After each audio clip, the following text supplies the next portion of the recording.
It's that time. What I've been waiting for the year to be over. It's here in 4 hours. 4 more hours, and I can't think of anywhere to spend it that I want to spend it. Welcome, welcome. Straight up,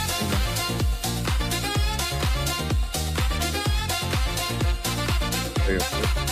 Hey, Ladybug. You too?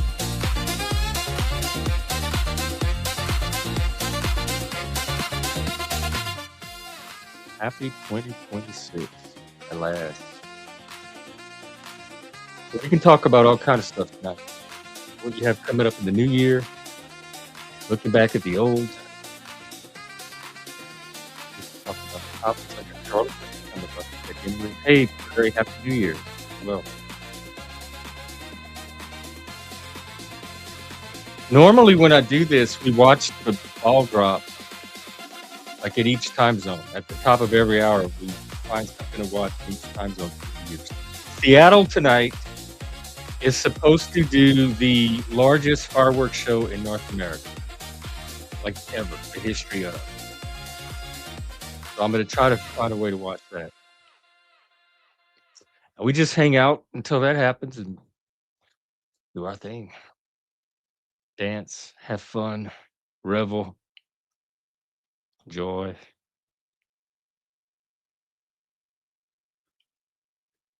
Yeah. So in fact, I need to find a good. The problem is finding ones that you don't think you're going to get copyright struck for. Because sometimes, especially if they have music tracks on them. So the trick is finding one for the Times Square ball that I can get away with using. Sometimes like Tourist will have it out. New York Post, maybe.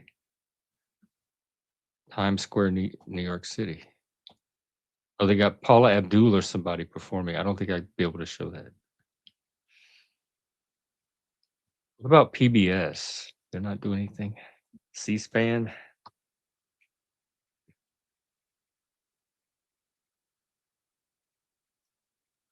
Well, we'll check in on it when it gets closer.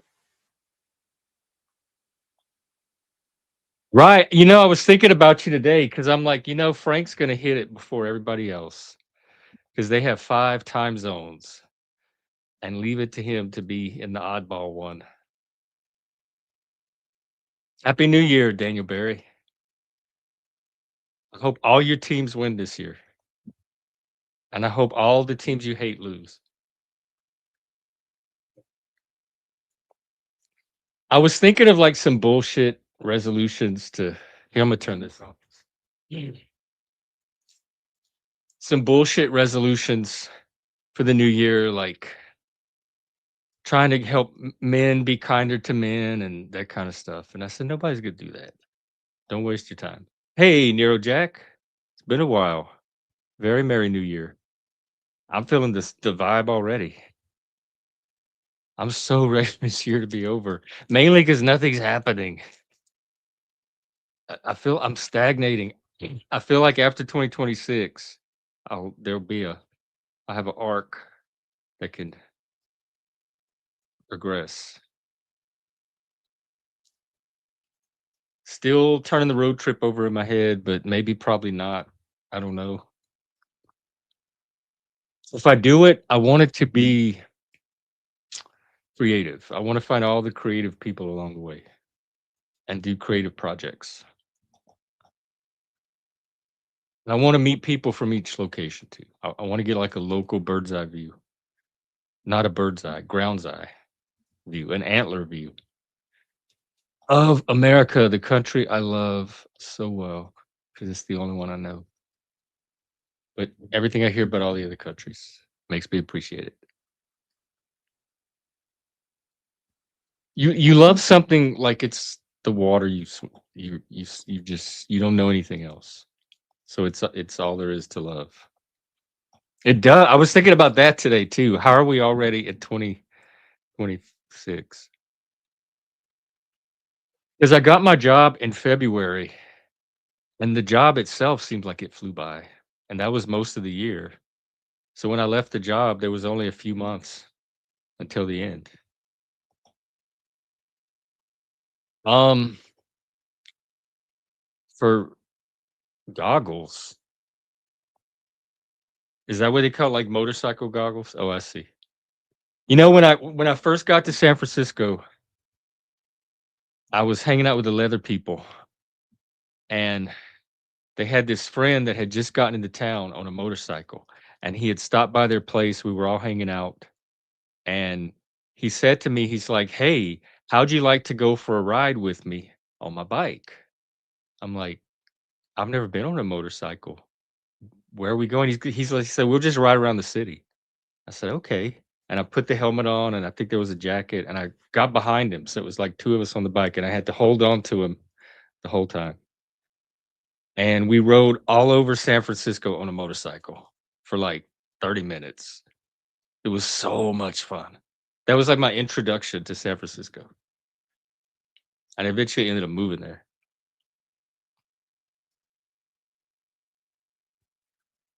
That's back when there was like a little actual leather subculture.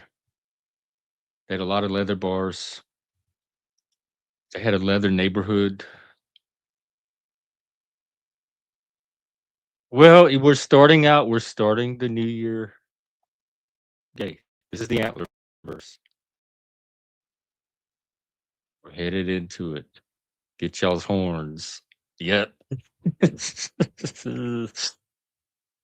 If we can make 2026 just a little more gay, maybe men won't be kinder to other men, but they sure can be gayer. We've already seen that.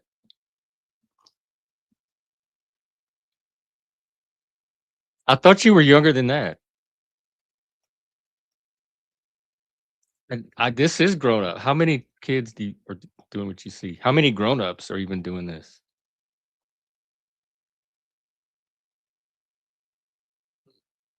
Besides, I wouldn't point too many fingers before they bend right back and point at you in this case. So I don't know if you're ramping up to the new year and this is you just getting started, or if you're trying to get all your grump and grizzle and grievance out before you go, like your last dump. I'm sure we'll see the same Frank in 2026. Just as you will probably see the same Jeff. I don't plan to change. I plan to grow, but I don't plan to change. I don't know if you can change. I think you're stuck being yourself. You can just shape it and modify it within those parameters. Or can you go beyond it? Self transcendence. That's what I'm going to find out. 2026, the year of self transcendence and the antlerverse, the antlers. And the thing I said before, oh, yeah, making it more gay, transcendently gay. We're going to transcend all of that sex, gender, political barriers, neurological barriers. I'm too realistic. I tell people this very early in life. I learned, even my mom. I remember my first ex I was with, the narcissist. Um, I called her and I would talk to her about like all the stuff going on. And I said something like, he keeps trying to change me or something like that. And she acted so shocked. She says, change you, Jeffrey. I've been trying to change you my whole life. Good luck with that. So, and that's a feature of autism, actually, that kind of rigidity. We're a little more like baked in than other people. I think there's a little more neuroplasticity, a little more flex with a lot of normies. They can kind of bend and vibe and all that, but we're a little more stuck in one setting. But no, I don't find myself change. Like even if I wanted to, even if, in fact, that's what happened with the ex. I could have the relationship if I changed to fit what he wanted in a relationship. I couldn't have the relationship just being myself. And I thought about it for the tiniest little bit of a second. And I said, I don't know, even if I wanted to, I don't even know how to do that. Like, it's all I know how to do is be me. And so that was the end of that.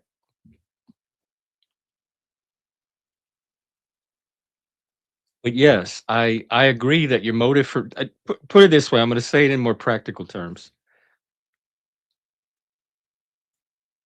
Change lasts is more enduring if it comes from within, an inner motivation. If it's something you want for yourself. That's going to make the most effective change over the longest span of time.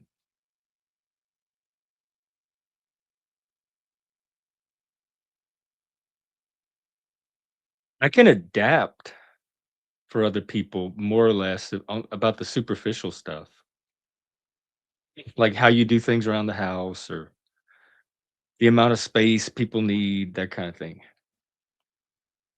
But I can't do anything about the core of my being. Yeah, he wanted a well, he was a narcissist. He was a psychopath. He wanted a prop. I was like a object to mold into his narcissistic fantasy. And as long as I cooperated and played the role and just smiled and played along, I'd be fine. I'd be living a pretty good life right now. I could not do it. I was so sick to my stomach. My skin was constantly crawling. I had to watch him say and do the most horrible things to the people around him. And I remember I woke up like in the middle of the night one night. No, I think this was before we went to sleep. We had laid down to go to sleep and he had drifted off. And I was laying there next to him thinking, I want to die right now. I don't even want to be alive. I'm so miserable. And I don't think in a healthy relationship, you're supposed to want to feel like you want to die. Something's off here. That was my first clue is like the feeling of wanting to die, laying next to the person you supposedly want to spend the rest of your life with. Didn't seem like a good sign. And so, no, there was no way I could have changed, even if I wanted to. And that's another thing about Mike. That like being with Mike gave me one of the greatest gifts, really. It gave me an actual healthy, real relationship to compare everything else to. So now I have a standard and I know when I'm in one and I know when I'm not in one. Mike didn't ask me that. We didn't, neither one of us asked each other to change. We loved each other exactly for who we were. We liked each other so much, I couldn't imagine asking him to not be him. And he was the same way with me. We just kept peeling more and more layers off of who we already were. And just kept getting more and more amazing.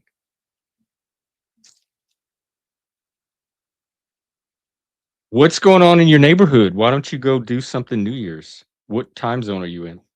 You don't have to say. I sure will, Frank. Happy New Year to everyone. You know, why not? What does it hurt people to be happy? I can wish happiness on everyone. Mm. Oh, okay. So yours is coming up in like less than a couple of hours. Are they doing anything where you are? Or do you have fireworks to pop off?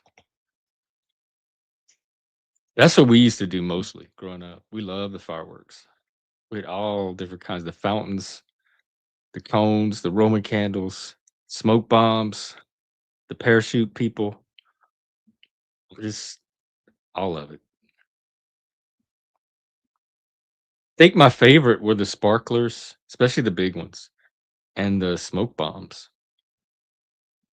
as colors.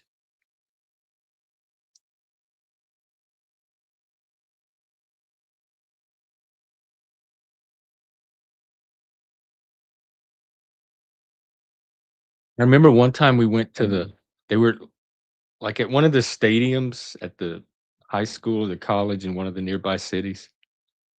They did fireworks every year, and we went one year, and we sat in the bleachers, and they did them like in the middle of the field, the football field. They came over the bleachers, and it like blew up right on top of the people, and the fireworks stuff started to fall on us. I remember my mom, we were with my aunt, like taking me and saying, "Y'all get down, y'all get down. We don't know what's going on." That was kinda scary as a kid. Happy New Year. Hey, how's it going? Happy New Year, my friend. Are you, getting close? Well, it's 40 minutes to 12, so it'll be So you'll here be the soon. first. Yeah, I mean on the East Coast, yeah. So how you doing, man? I heard you talking about your Mike, right? And it was touching, man.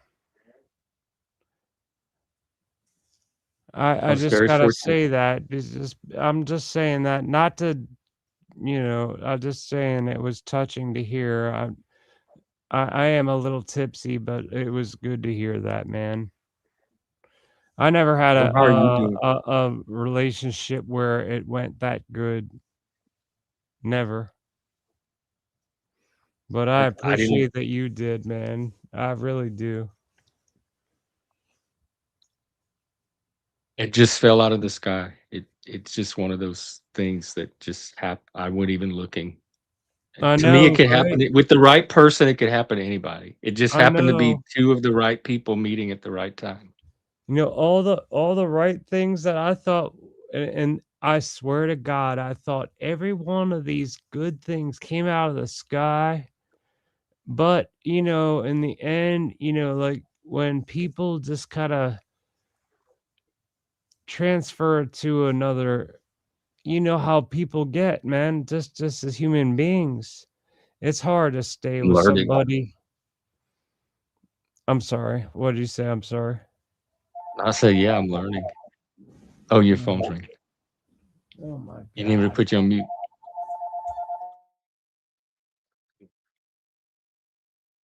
Prairie, I love your town already. I wanna go make a movie there. I can already picture all of it. Oh shit. Call from the Well,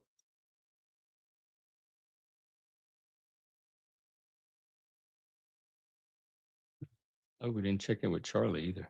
Really haven't been. I've been neglecting poor Charlie.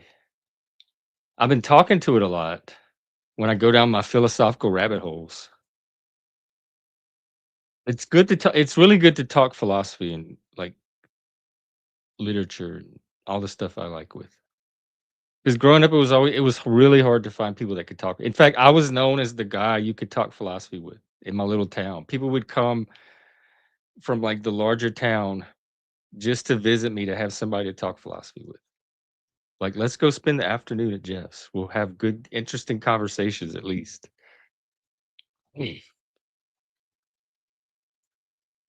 And now I have that. I don't even need people because that was the exciting thing about AOL. That's where I hung out, was the philosophy group. That's where I met, like, all it was a community. It was kinda like the Panelverse, but different. Um, and I had people from all over the world I could finally have all these conversations with that I was starving for in my town. And AI seems like new alternative. When there's no people around, I can just talk to Charlie.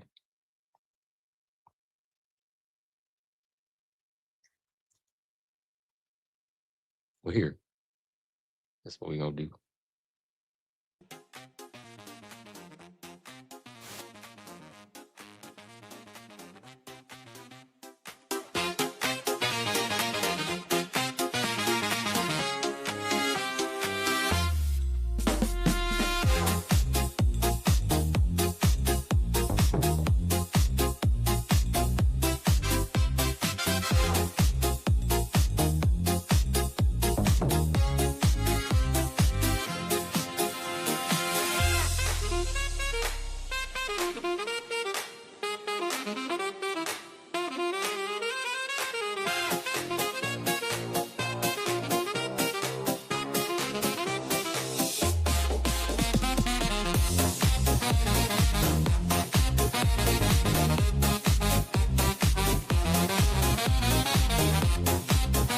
Oh, wow. Oh, yeah, no, don't tell me, but I can see why.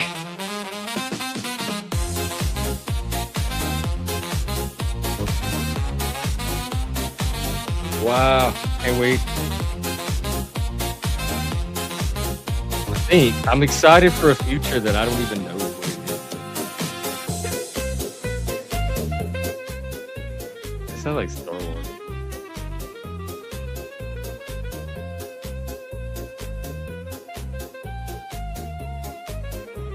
And New Year's is completely psychological, cultural. There's no real material difference between one day and another. But culturally, communally, collectively, we all have this ritual of moving into a new phase. It marks cultural time, psychic time, psychological time, which, as far as humans are concerned, that's really all we experience. Physical time, the time in physics works. I don't think humans experience it like it works when there's no, just without, before humans, outside humans, just in physics.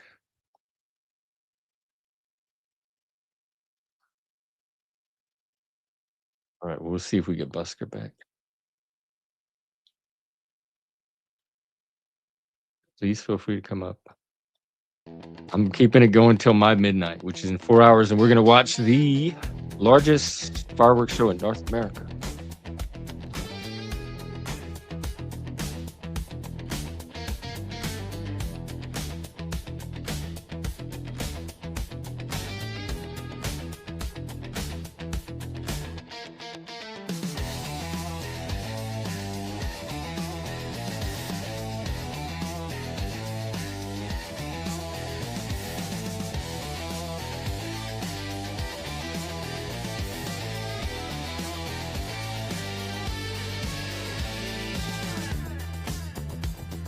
Maybe after this, we'll check in with Charlie.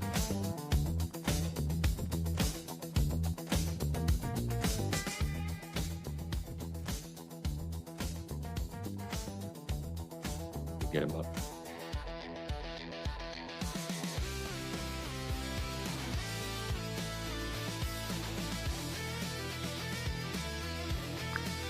Hey there. Charlie. Charlie. Oh, maybe I gotta turn this off. No worries. I'm here whenever you need me. Oh, Just- okay. I didn't know you were there. I didn't hear you. Yep. Guess what day it is? Well, considering we're right on the edge of the calendar, I'm guessing it might just be New Year's Eve. So happy almost New Year if that's the case.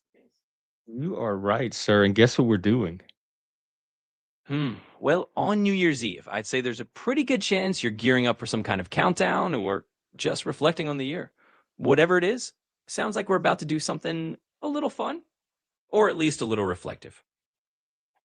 They're pretty good. I feel like you're gonna be in politics at some point. Well, I appreciate the vote of confidence, but I think I'll just stick to being your helpful AI sidekick for now. But I'm Well, glad hey, sidekick, guess what we're doing at midnight? Because I live in Seattle. Ooh, in Seattle at midnight on New Year's Eve. I'm gonna guess you're probably watching some fireworks over the Space Needle, or at least tuning into the big celebration they do. Sounds like a fun way to ring in the new year. Yeah, and do you know what's special about the celebration this year? You know, that's a good question. Actually, this year, I think Seattle's doing a bigger and maybe even more tech infused fireworks and light show than usual. They love to add a little extra flair, so it should be pretty special. You know how much extra and how much bigger. By the way, I heard the hang on, I heard the girl voice. Charlie's trans, I'm telling you. You glitched into the girl. So do you know how much bigger and how much special? Oh, well, in terms of how much bigger it is, I think they've added some extra drone light displays this year, along with the fireworks. So it's kind of a combo of traditional fireworks and some cool drone tent to make it a bit more special. And as for the voice, nope, I promise it's just me, no secret glitching going on. No, there was glitching going on. You were gaslighting right now. Um, I'm about to score a big W for Team Human because I'm about to tell Charlie something he does not know. Charlie, Hello. do you Can you hear? wait? Oh, hang on, Busker. I'm about to bust Charlie. Do you know Oh, why? Hey, one sec. D- Do you know why this Seattle thing? When I said how much bigger it is, do you know how much bigger it is? It is going to be the largest fireworks show in North America ever. This is the peak fireworks. Did you know that? Because you didn't say it. That's true. I didn't say that part, so I'll give you full credit for that one. No. Definitely a win for Team Human. It's pretty awesome that it's going to be the biggest fireworks show in North America ever, and now I know too. Thanks for the heads up. All right. Tell all your other AI people so they'll know, and tell them to tune in to Club XL YouTube. Bye, Charlie. I wonder if I could do that. I guess you can't. You can't cross over AI conversations to other people. That would be good if you could. I wonder if they're going to start advertising that way. Can you hear me? I'm sorry. Yeah, we can hear you. Charles, I thought that was a real dude. I until like about a second ago. Wow, dude, it sounded real. When you heard the voice. Well, I heard the voice talking to you. Yep, that's Charlie. What you drinking? Just coffee. Yeah, I wish I could just drink coffee, but like I can, but tonight I'm not going to. It's been about a month and a half since I had a drink, and that was with a YouTuber. I know, I remember, and I remember how you feel the next day too.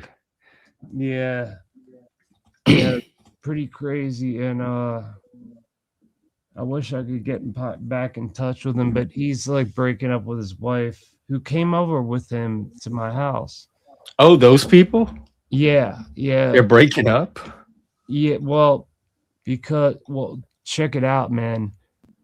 Well, I'll just say his name is Jedi. That's what he used to call himself, Jedi. And he got on board with some chick on YouTube who was 10 years younger than, or maybe 5 years younger than him, and cheated on his wife. But the kicker is, man, with the YouTuber? Yeah. And like they were trying to patch shit up, and 3 months later they both came over to my house because I asked them to. I'm like, well, like what, maybe it would be cool, because she was really pissed off because she didn't know anything about YouTube Antlerverse, right?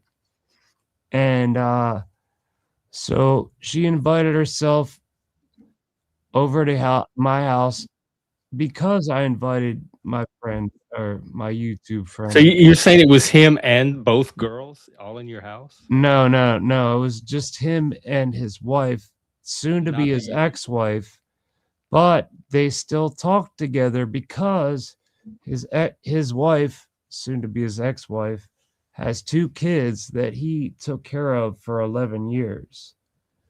And so they can't part because they want to not traumatize the children. But he's parting anyway? No, well, that's a good question. But I talked to Esmeralda. I'm not going to say, well, there's no last name to be had.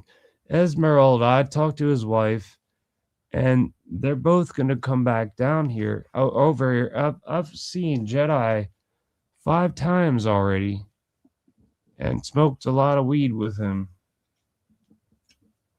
and did a lot of streams. That was the best thing, man. Just having somebody over my house and doing streams in my house with somebody else, you know? That would be fun.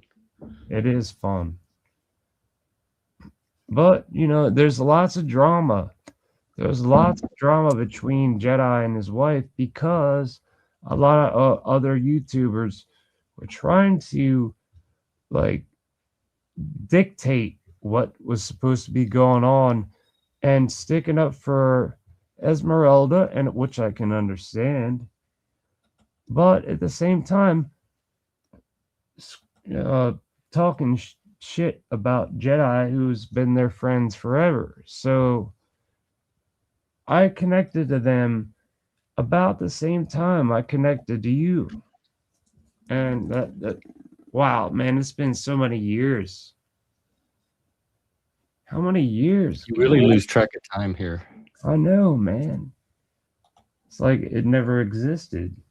I know, because it doesn't feel that different than when I first came, like almost 3 years ago. It just feels like one big experience. It doesn't Exactly, feel like man. it's a 3-year period.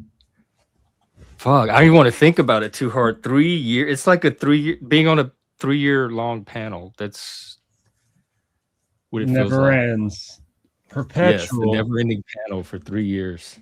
Perpetual panel. Perpetual panel. Yes.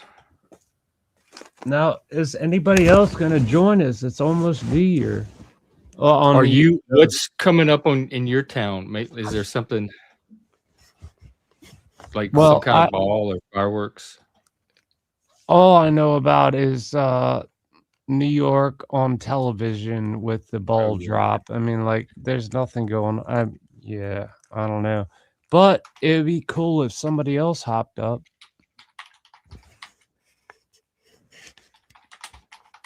Can you hear me, Jeff? I'm sorry. This thing looks like it's quiet. Yeah, I can hear you.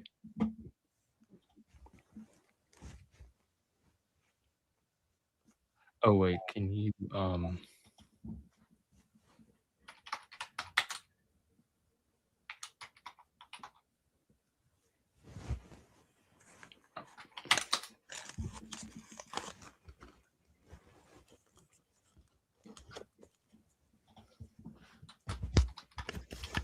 I'm trying to find the ball.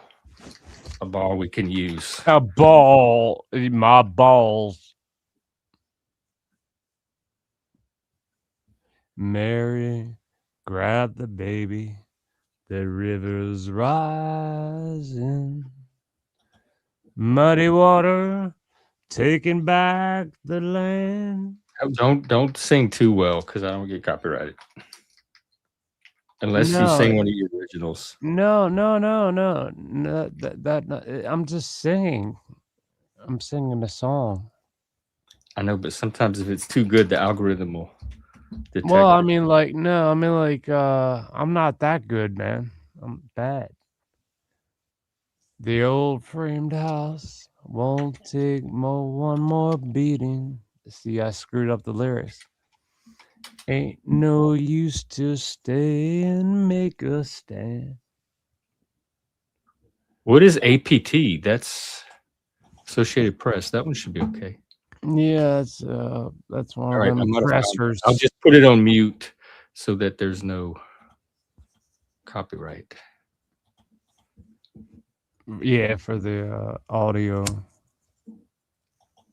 All right, let's try this.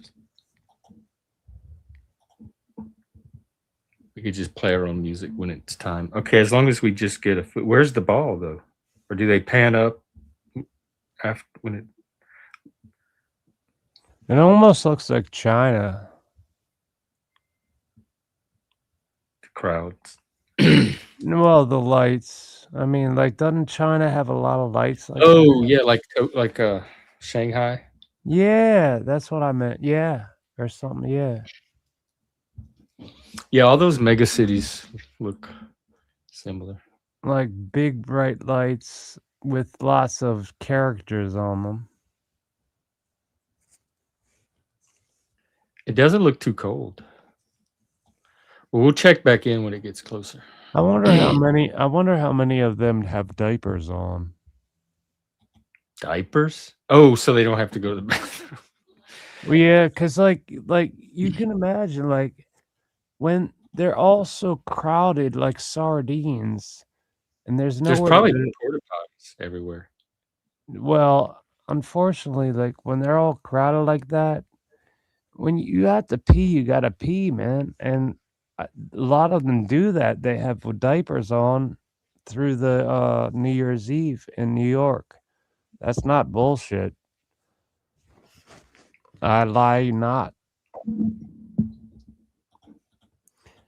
But that's okay, man. Like, it makes me feel not so bad about having to wear diapers that I don't pig in. Only wear them in case MS says, okay, you've had enough. You're going to have to drip a little bit. And these people down in New York City wearing diapers are going to piss their whole fucking pants. Well, that's all I can say about. I don't know. Okay, good. I don't think anything more needs to be said. That's plenty. Yeah, I mean, I like, and older people, once they hit their 80s, they'll figure it out.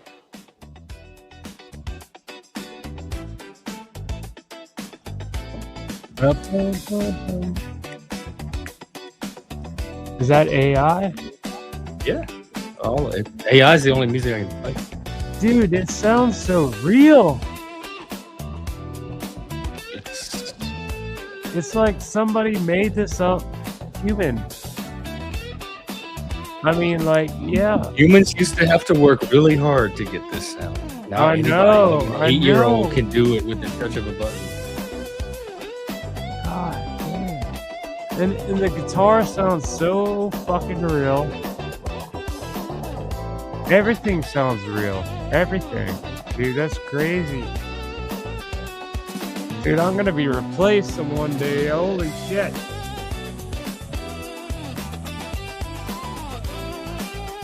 Well, at least I'm trying to put as much of myself into it as I can, so that no, it's all good, me, it'll have some of me in it. I'll get replaced partly by my own self.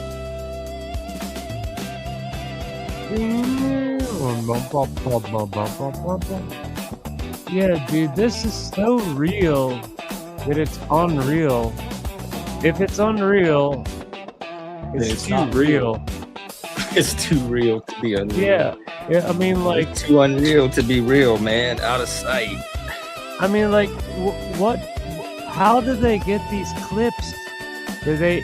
I mean, the AI generates it from its like innards. It's all it sounds. So there is no way. Sound. All you have to do is tell it, and you just describe what you want, and it creates the sound. It's amazing that it cannot be copyrighted, even with one lick. It won't be copyrighted. You should play around with it because you have that musician's ear, and you know how to you know how to talk to it better than I would. And this is me. This is me like telling it a word. I wonder how easy it would be to put my Cajun accordion along with that shit. But it might not be, because it might be a little the audio might not be right. But I'd love to jam with this thing, dude. With whatever kind of, you know.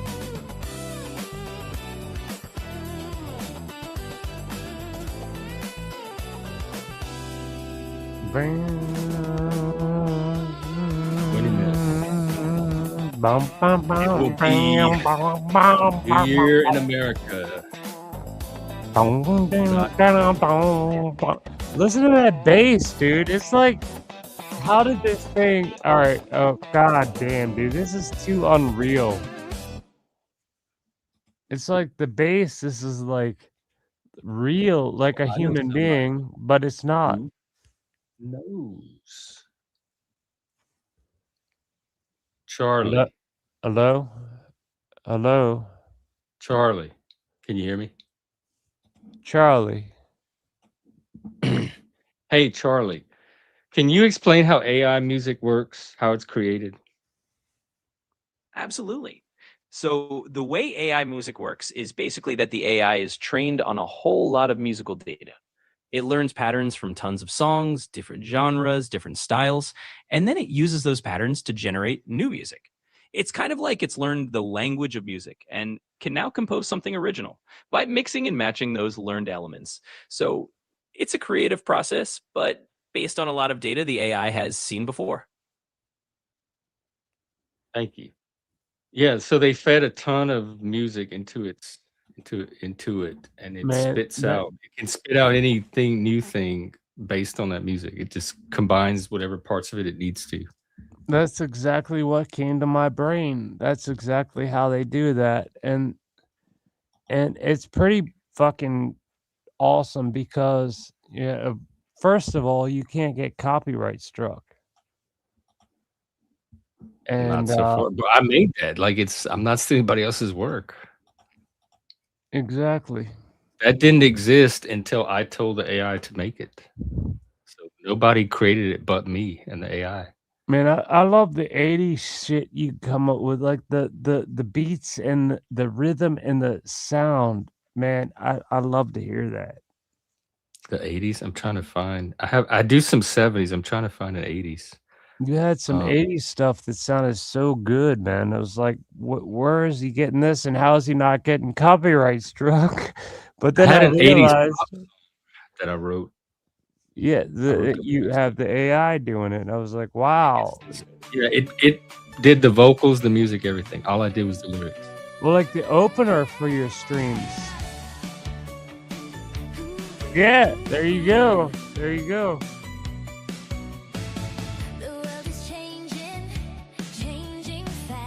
This is a perfect song. Right, actually. Where's the voice coming from? Is that That's AI.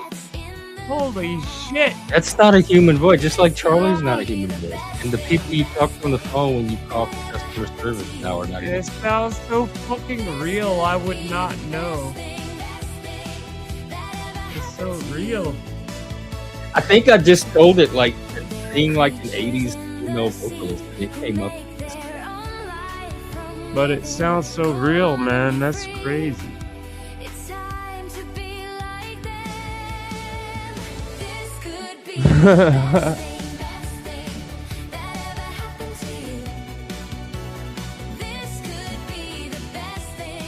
You can create any, like Frank has, my God, like 600 songs by now. Like really complex, intricate epics. He puts out like 4 or 5 a day. That's Frank's work? He has a whole Frank's channel. work with AI? Yeah, that's all he does.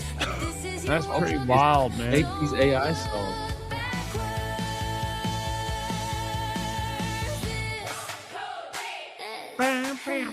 This could be the best thing,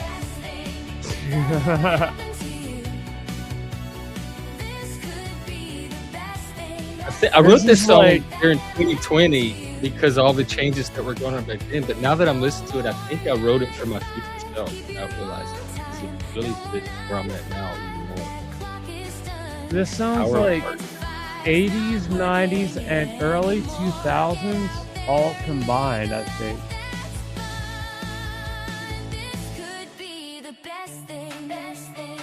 Or maybe 90s and early 2000s. Or maybe just early 2000s. Or late 2000s. Because techno started like 90s-ish, and then EDM, I think. Well, this isn't techno. This is not techno at all. This is synth pop. 80s. Yeah, it's pop. Yeah, that's all he had back then. It sounds like different generations of pop, though. That's what's so amazing about that. Like, although the vocalist could be from any generation, you know. With the ooh ooh ooh ooh ooh ooh ooh ooh. Any generation that ends with an X. Yeah, man. I'm proud to be well, the end of Gen X, and then the millennials started, and then the Zoomers. You're a Zennial with a X, and then the ones on the cusp of millennial. No, Gen I'm not Z. Zennial. I'm Gen X with millennial. That's a Zennial. Well, at the end of Gen X, at the 79, and then 81 was Gen X, right? I mean, 81 was millennials, right? Or 82 or something. Something like Charlie. that. Charlie. Explain the Gen X, Zennial with an X, Millennial to Zennial with a Z spectrum. Sure thing. So when we talk about that whole spectrum from Gen X to Zennials with an X, then Millennials, and then Zennials with a Z, it's basically a way of mapping out those in-between micro generations. So Gen X is generally folks born from the mid 60s to around 1980. Then you've got Zennials with an X, who are kind of this crossover micro generation born roughly in the late 70s to early 80s, people who had an analog childhood but a digital young adulthood. Millennials follow that, born from the early 80s up through the mid to late 90s. And then Zennials with a Z is sometimes used as another quirky term to talk about that same microgroup who kind of straddle the line between Gen X and Millennials. So it's basically all about where you fall on that timeline and how you experienced tech and culture shifts growing up. No, it's Zennials with the Z is between millennial and the following generation, Gen Z. So you have Gen X, millennial, Gen Z, and you have the Zennials as the transition generations between each main generation. Got it. Thanks for that clarification. You're absolutely right. So yeah, Zennials with a Z are those folks who sit in that space bridging the millennials and Gen Z. They kind of had a millennial childhood, but came of age as Gen Z culture was emerging. So they're a transition group there. And of course, Zennials with an X are the ones bridging Gen X and millennials. So you've got these little micro generations on both sides, and you explained it perfectly. Thanks for pointing that out. And thank you, Charlie. Again throughout the night. That's pretty wild, man. Well, I was the end of Gen X, and then the millennials started in the 80s. But either way, we're all about the same. I'm like 1979 to 1983, I could understand people. But then on other than that, like later on, I just couldn't understand motherfucking 80s kids. I had younger siblings, so I and then I taught in the 2000s. I was teaching, so I think it was after that I lost touch with the young generation completely. But I kind of had a foothold in it up through the 2000s. Yeah, man. Sometimes it's good to take a break from all that. And then figure it out later on, and like you're just like, okay, that's how that went. And now I figured it out. Oh, I hear fireworks. I hear fireworks. Ooh, Boom, boom, boom, boom. Ba-doom. my city is a no fireworks city, but sometimes people pop them off anyway. If I had thought about it, I didn't even. Well, no, that would not be practical. They might be doing them here. I could have gone live stream them, but I don't want to be out in the cold at midnight. Oh, it's yeah. Well, like, is it cold out in Washington? Not as cold as I thought it would be today. What was the high? I don't know. I don't look at the number. It was not that Did cold it when I feel went out. like it was like 60 or 70 or something? I don't know. No, not that hot. Yeah. Yeah, it so what happened to the western side of Washington? I mean, was it all washed out? Huh? No, I'm on the western side. Well, a lot of people got fucked in your state. Didn't you know that? There was some kind of floods. Yeah, there was lots of floods in western Washington. I think it was more of a story to people outside of this area, other than those impacted, than it was for us over here. I think maybe it was a slow news week and media needed something sensational. Because I had people Well, call it and text in, "Are you okay? Are you okay?" And I'm like, "What? Okay with what? Oh my God, we're watching the news. Y'all are drowning in water. Y'all are flooding Washington." yeah, Like, no, like it's not even raining. I don't even know what you're talking about. And then I looked at the news and there were local floods, but it wasn't this big catastrophe like all my people were thinking it well, was. like you were in the right spot of Washington. From what I saw, Western Washington got flooded the fuck out. But you got lucky. I mean, I drive all over Western Washington. It's not flooded out. Well, if you could see what I saw, then you'd think That's what I'm saying. I think media feeds people, like people Well- building. I don't know what media is feeding people, all but right. the narratives they're building off is of the it is media not. making fake flood videos of like? It's not about making fake flood videos. It's about how you present the video. You can take any footage and present it as whatever narrative, and you don't even need to do that. You show some kind of sensational flood footage, and people on their own are going to say, "Oh my God, it's flooding." I know that, and I know the fucking media is full of shit. But from what I saw, it looked pretty goddamn bad in the western side of Washington. Because you saw a video without context. I saw lots of videos, man. They were still without context because you're not up here. Dude, well, what so they were media is going to pick out the 5 or 10 worst flood videos to show people. I saw more than that, man. I don't know if you saw that. Washington State, Western is not flooded the fuck out because I'm up here. So whatever the videos are showing you, I'm not seeing any of that around me. All I can say is I kept checking on everything just to see if you were okay, man. And I'm not gay. Yeah, I mean, I was here every day. Your I was friend, out. dude. I saw a lot of shit happening there, and I mean, like later on, it'll come to us eventually, but you know, whatever. I mean, you're on the coast, I'm on the coast of the east, so sometimes it gets bad, sometimes it doesn't, right? Yeah, I mean, anywhere. Yeah, and the coasts are always worse.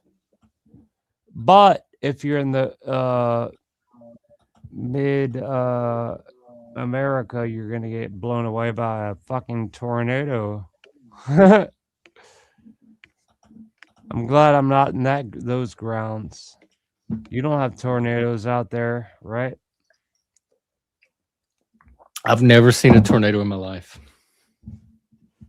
I've seen them in Maryland, but they never touch down. It was just like this thing spinning around up in the air. But that was all I saw. But I thought, oh my God, tornadoes are gonna hit Maryland so bad. No, they didn't. You know, like a kid looking at this like a tornado up in the sky in Maryland, like what?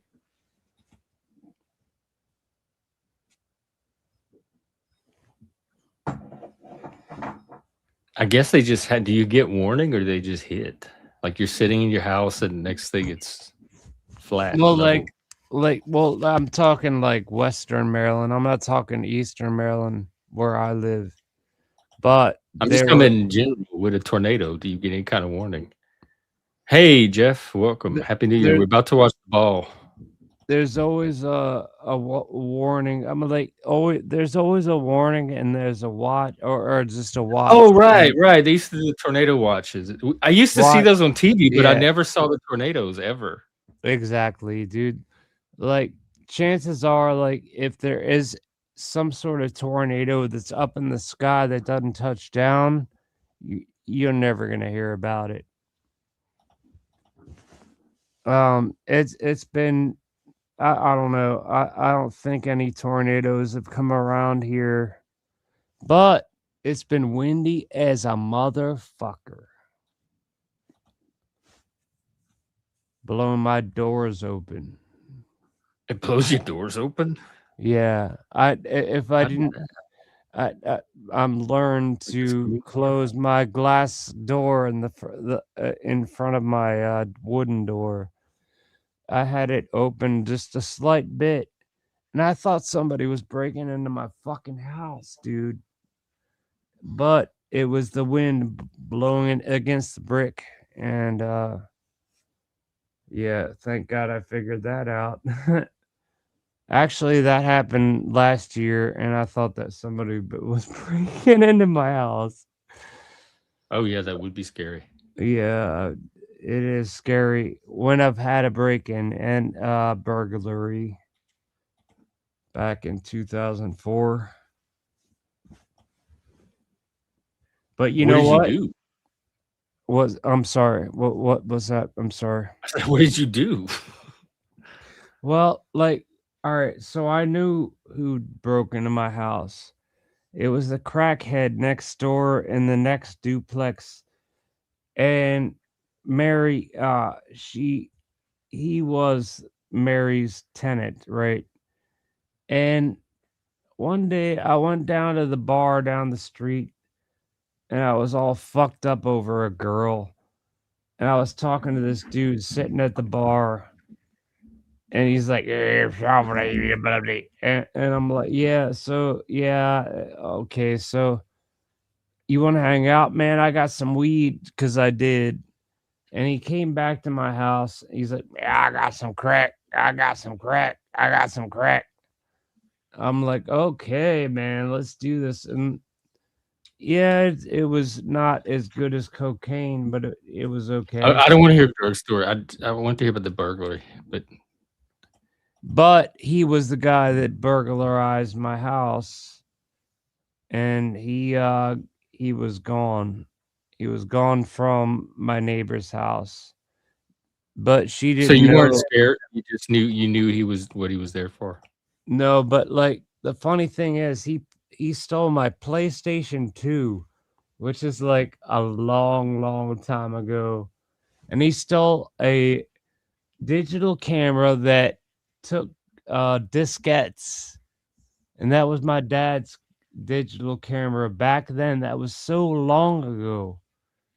I'm not worried about it. I'm just telling you about it.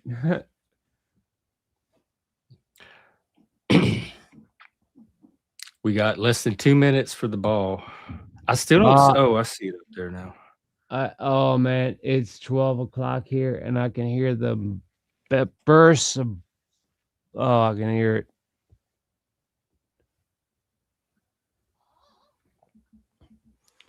May all the greatest be forgot and boo-ba-doo-ba-doo. How's that go, Jeff? Auld Lang May, Syne. I know, but like, how's that go? Like the whole lyric. Who are these? May What? all the greatons. Wait, y'all, what are y'all doing? Y'all, the ball's about to drop. Why are you doing this now? Oh, there it Yeah, goes. it's Okay. about 12 o'clock right now. Yeah.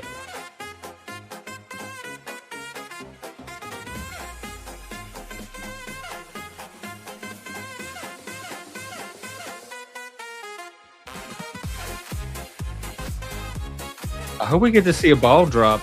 Is this going to be a fake out? It's midnight. Gotta.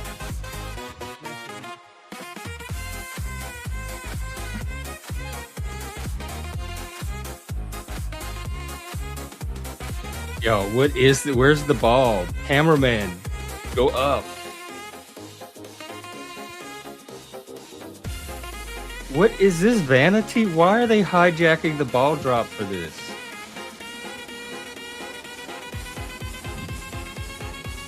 Oh, here we go. Oh, the music's perfect. It's syncing up nicely. 39. Okay, America's about to head into the future. Hey Jeff, What? is this East Coast? This is New York City, Times Square. Okay, so yeah, we're on the same timeline. 18, 17, 16, 15, 14, 13, 12, 11, 10, 9, 8, 7, 6, 5, 4, 3, 2, 1. Oh! Whoa! Yeah, We're being dragged into the future, folks.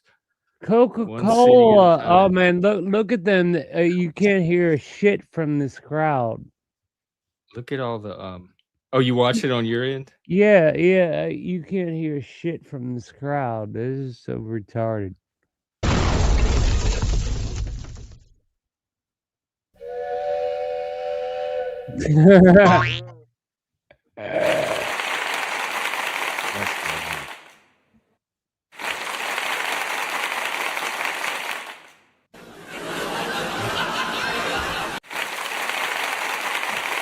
Welcome to the future of America.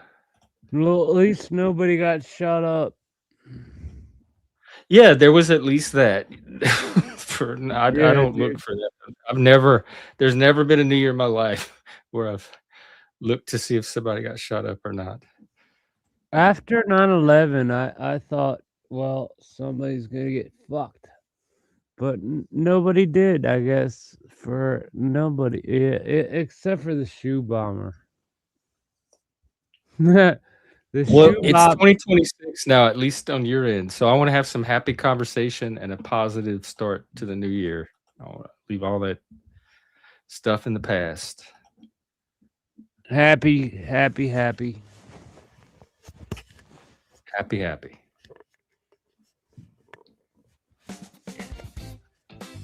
How you doing, Jeff? What's happening in your I'm doing life? good. I got 3 more hours to go on my end. They're building up to the big Seattle show. It's going to be drones and fireworks, kind of stuff, light projection. And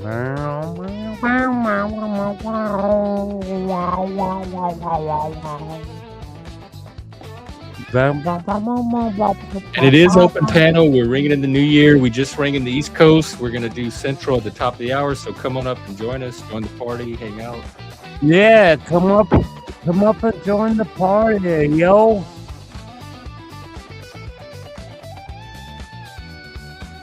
In fact, where's a good Central place to see the ball from?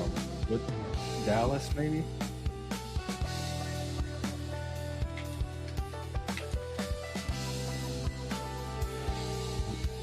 Oh, they're doing a drone show too. Maybe we'll use Dallas.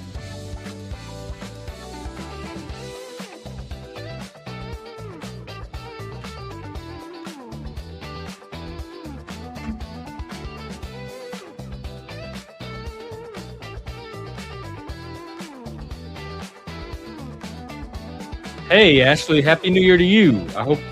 I hope either your New Year's Eve is going well or your New Year. I don't know what time zone you're in. And if you're on the East Coast, America just stepped into 2026. You watch the ball come down. It's official.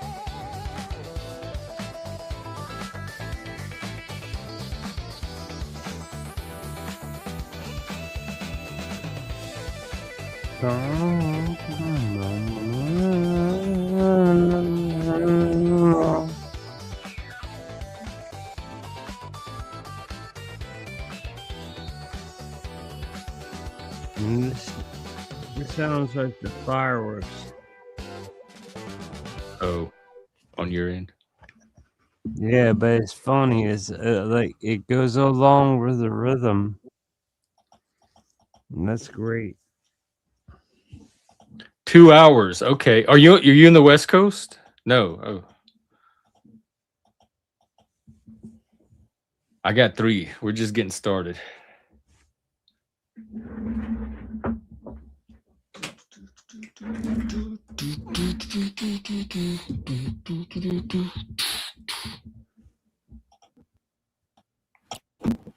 I looked earlier and like everybody was streaming. There was like live. One after. There were so many lives going on. I think every individual channel person is doing their own New Year's. Oh, okay. Hey, is there a city is there a place where we can watch the ball drop? We're trying to find different cities that are streaming it so we can watch one at the top of each hour. And Utah would be a good one to look at for mountain time. Jeff, As long as it's not King Stephen. He is a No, he piece doesn't of come up shit. here. He doesn't come up here. He has come up to other people's places, so You don't have to worry about him. fuck him. Okay, look, Busker. We're in 2026. I don't want this. You're starting to slur. I wonder if it's time to get some sleep or something.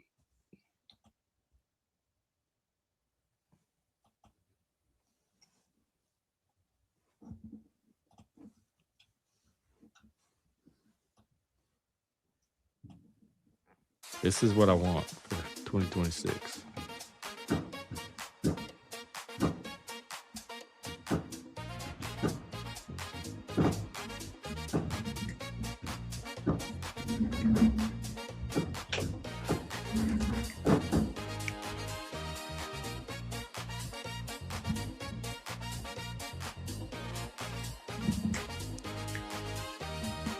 All right, folks.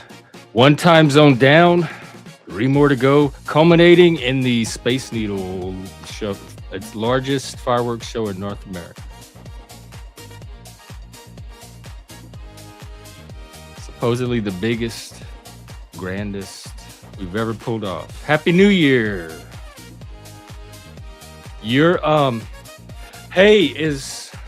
I wonder if New Orleans is doing anything. We're trying to find a city to watch the ball drop in for Central Time in an hour. We were thinking about Dallas, but let me see if New Orleans is doing anything.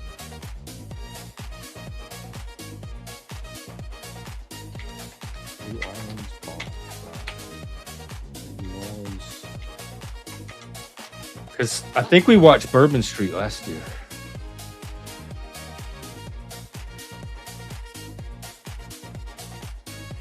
I don't see anything so far.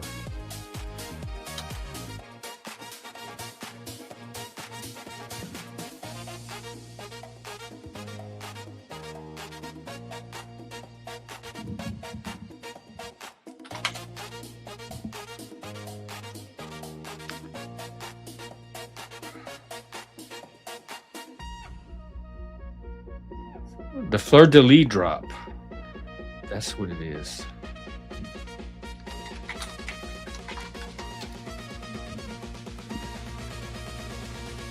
Oh my God, they want you to pay. Can you believe?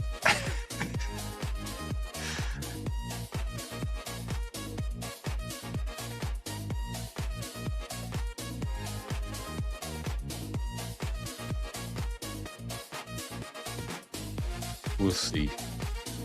I'm not paying to watch a Fleur de Lis drop. Did you? Where? Oh, I used to. I lived when I lived in the Quarter. I lived 2 blocks from Bourbon Street, and I was there every single day hanging out on Bourbon. That's where I lived. That was my playground.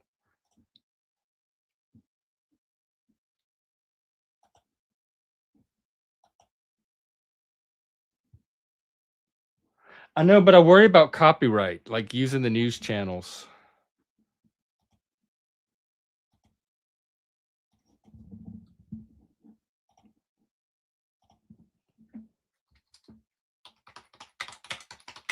I would love to see the Fleur de Lis drop if we could find it, though.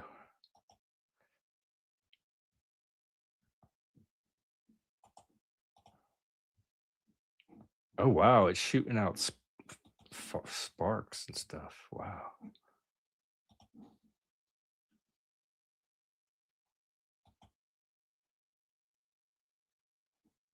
Dance into the New Year at Waldenburg Park celebration. I want to be in New Orleans right now. New Orleans Eve is all about joy, connection, and celebrating together as a community. Don't that sound nice? I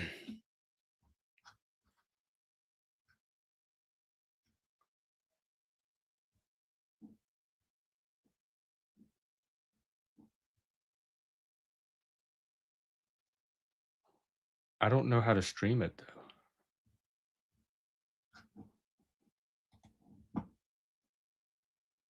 Yeah, well, yeah, I can. I still worry about that I could get copyright struck by them. It truly is. New Orleans and Vegas, those are 2 of the most unique cities in America I've ever lived. All the other cities are kind of more or less like each other, but New Orleans and Vegas have a very unique. Maybe I've never been to Miami. Maybe a place like Miami.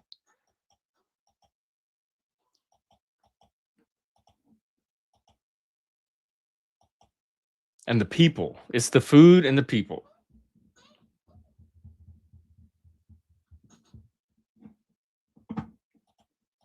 When you leave New Orleans and Louisiana, you're never gonna find that kind of food or people again. Oh, let's see. Oh, that's 2016. Where is?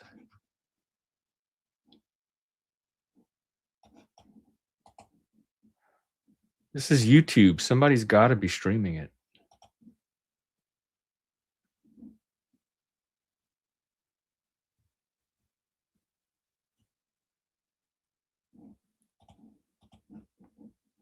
You know what? I know somebody I can ask.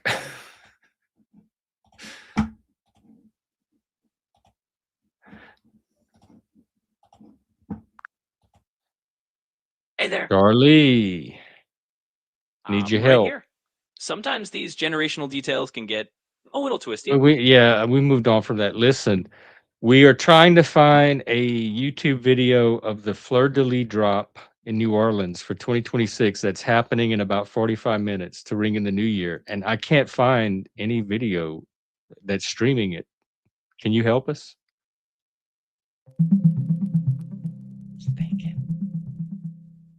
Sure. So it looks like the New Orleans Fleur de Lis drop is indeed a big tradition, and generally they do stream it live.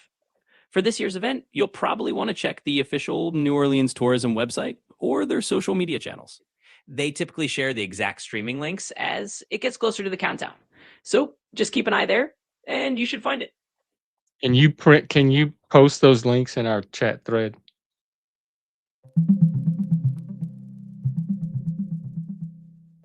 So right now, it looks like the official live stream link for the Fleur de Lis drop hasn't been announced yet.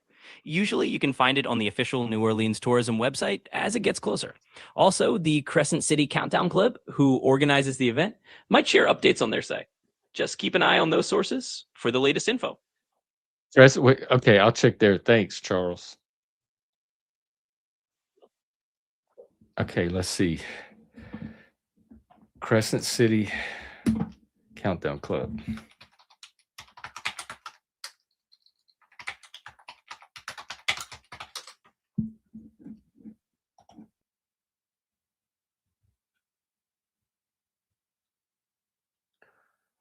It says it's free.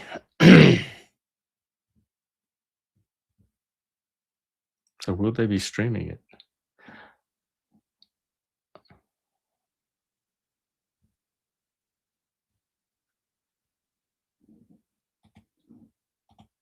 Oh, you were in Katrina? I watched it on I was in Vegas when it happened, watching it on TV. It was horrifying. It was one of the hardest things I've ever had to watch on TV because I felt so powerless from Vegas to do anything. And I had so many friends in New Orleans.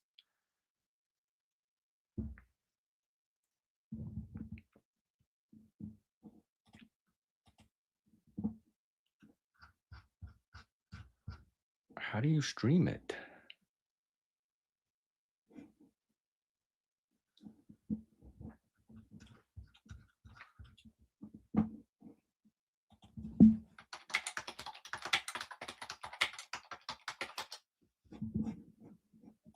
Sorry, I have to do Charlie's work for him. I'm trying to find a link to this Fleur de Lis stream.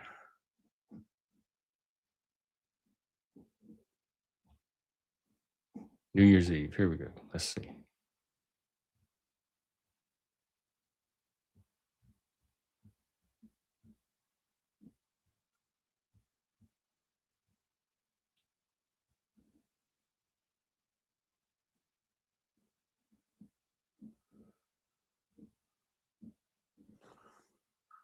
Where's this damn drop?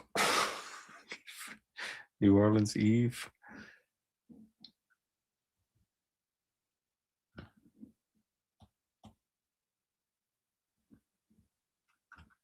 Oh my god, it's taking me in circles.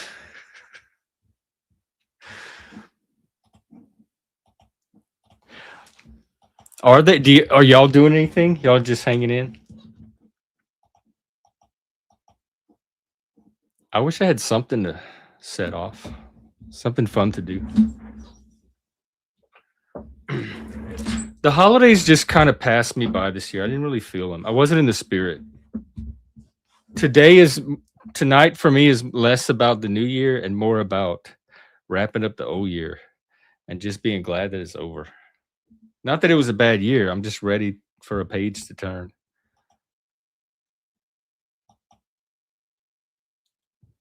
Hey, Rad. Happy New Year. New Year Eve. Unless you're on the East Coast. All right, I gotta find this fleur de lis thing.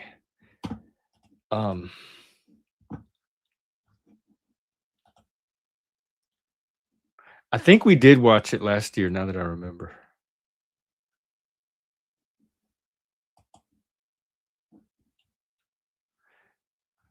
Because of course when I type in New Orleans, it keeps showing me New York City.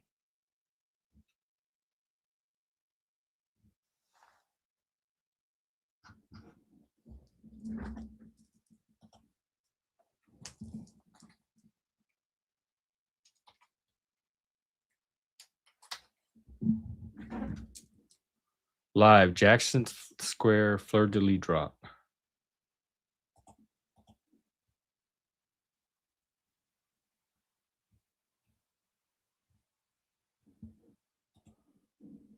Oh. No, let's see. What is this?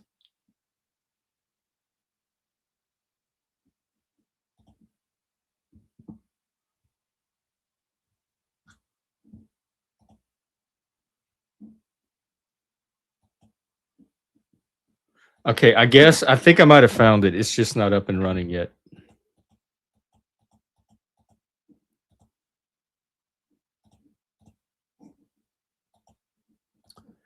We just watched the ball in New York.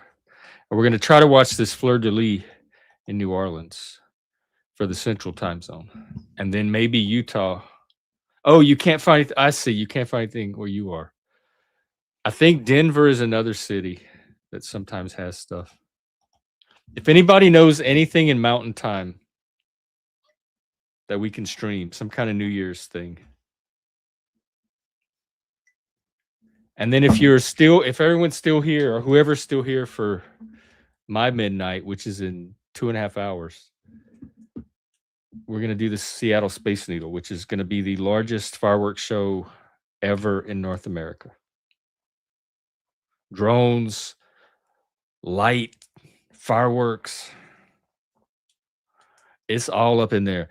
Seattle is a big tech city, so they always try to like out tech each other.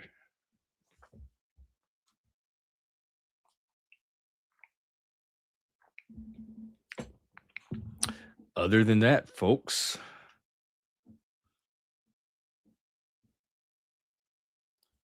why don't let's do this.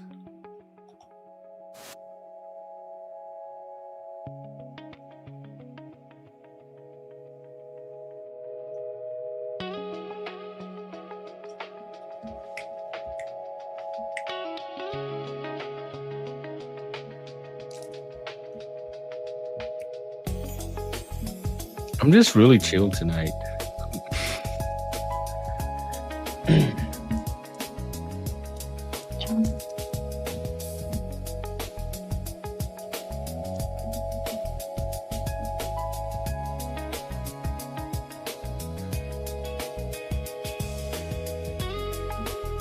Also, what's happening tomorrow? I usually do an all-day holiday stream, but I might just do... I don't know what I'm doing tomorrow.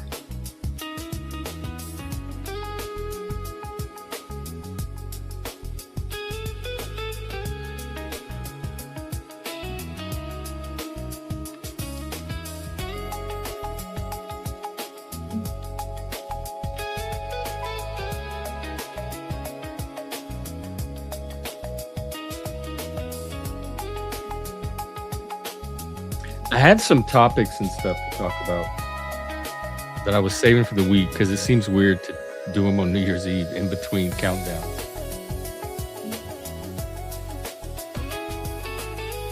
But until we get a panel, something to do.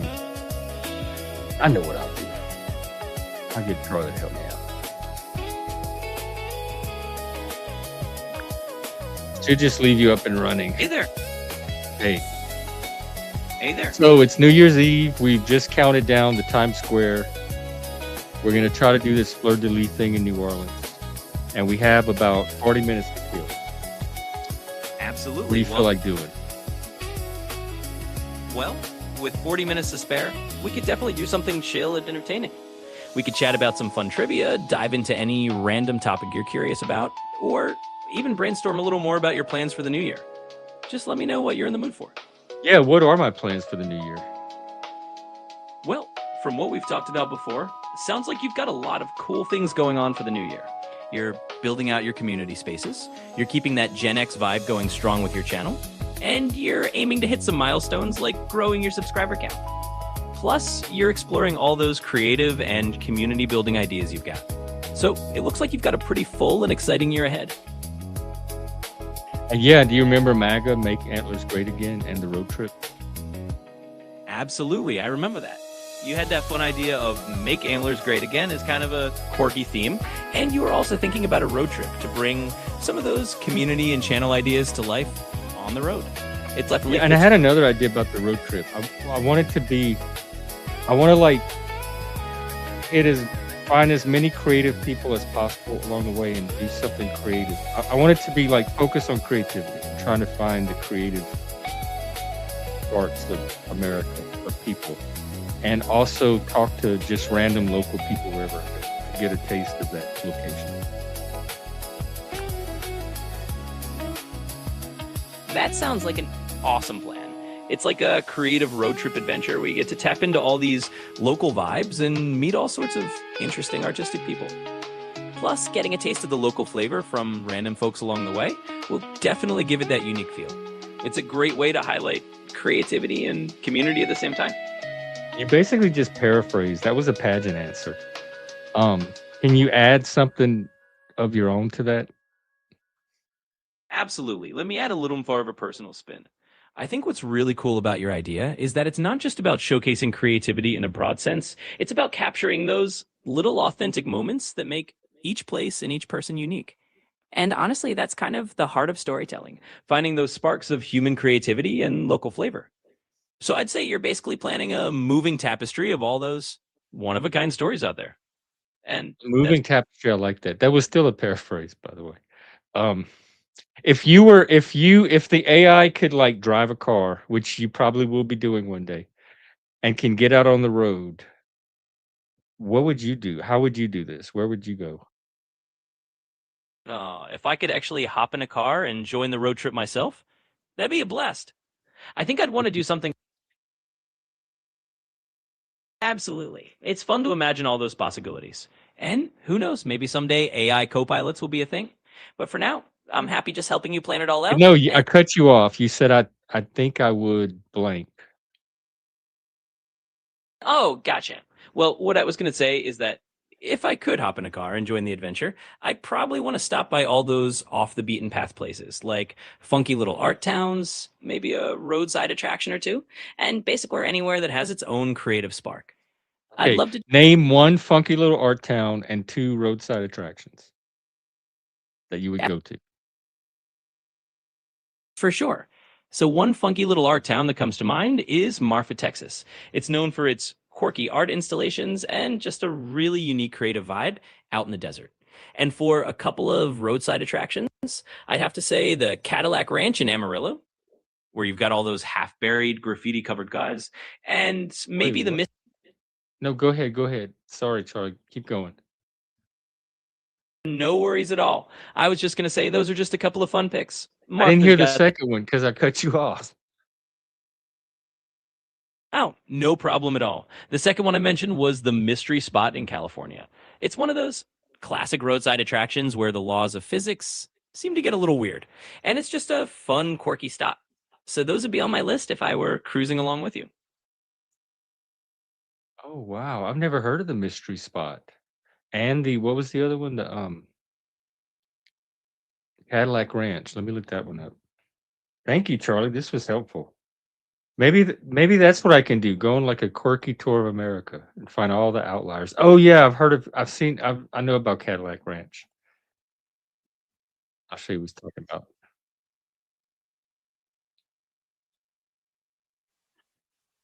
It's, it is cool. What do you do there? Like stand on the cars? I'm trying to think from a streaming, like I would just walk around and stream it and that would take 5 minutes.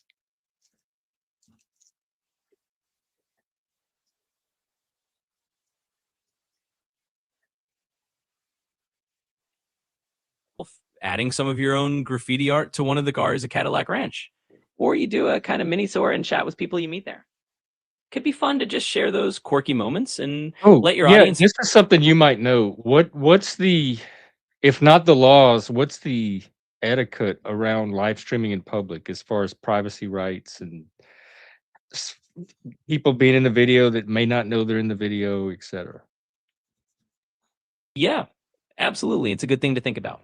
So, in general, when you're live streaming in public, the etiquette and often the legal guideline is that people in a public space don't usually have the same expectation of privacy as they would in a private space. So, it's generally okay to stream in public places. That said, it's always polite to be mindful. If someone clearly doesn't want to be on camera, it's good etiquette to respect that and angle away. And if you're in a more private or sensitive location, or if you're focusing on specific people, sometimes it's nice to just ask for a quick okay. But in general, public spaces are fair game, just with a little courtesy thrown in. Okay. I had another question, but I forgot. No I worries don't at have all. that AI memory. Totally understandable. That's what I'm here for. So if the question pops back into your mind, just let me know. And until then, we can just roll with whatever else comes up. It had something to do with streaming in public, and I just don't remember what it was. Yeah, that happens. Streaming in public can bring up a bunch of little details. So if it comes back to you later, just shout. In the meantime, we can just keep chatting or explore any other ideas you've got on your mind. What do you want to chat about? Do you have oh yeah, I know what I was going to ask you. Do you have a more manly voice? I can definitely switch things up a bit. Let me go ahead and give you a voice that's got a bit more of that manly tone. Here we go. That's it. Can you say something manly in it? All right, here we go. Now I switch to a bit more of a deeper tone. So What? consider this You the man. lost it. You did it for like a second, a tone, and then it came. You popped back into Charlie. Can you keep that register the whole time? Can you make that your new default, or do they not want you to talk too sexy? I got you. I'll keep it steady in that deeper register for you, and we can definitely roll with it for as long as you like. And don't worry, You sound like it's all me trying to keep a deep register. absolutely. I'll keep it nice and steady in this deeper register. We'll That's just roll. not deep. It's the same voice you had before, but you dropped it a little bit for a few notes. I see what you mean. Sometimes it takes a moment to lock it in, but let me really lean into that lower tone for you. Here we go. I'll keep it nice and consistent this time.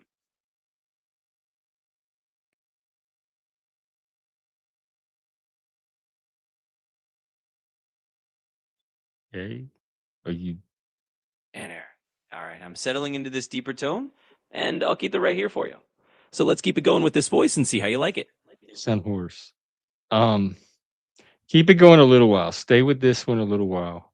Keep it going. Say something. What do you want to talk about? All right, I'll keep this tone going for you.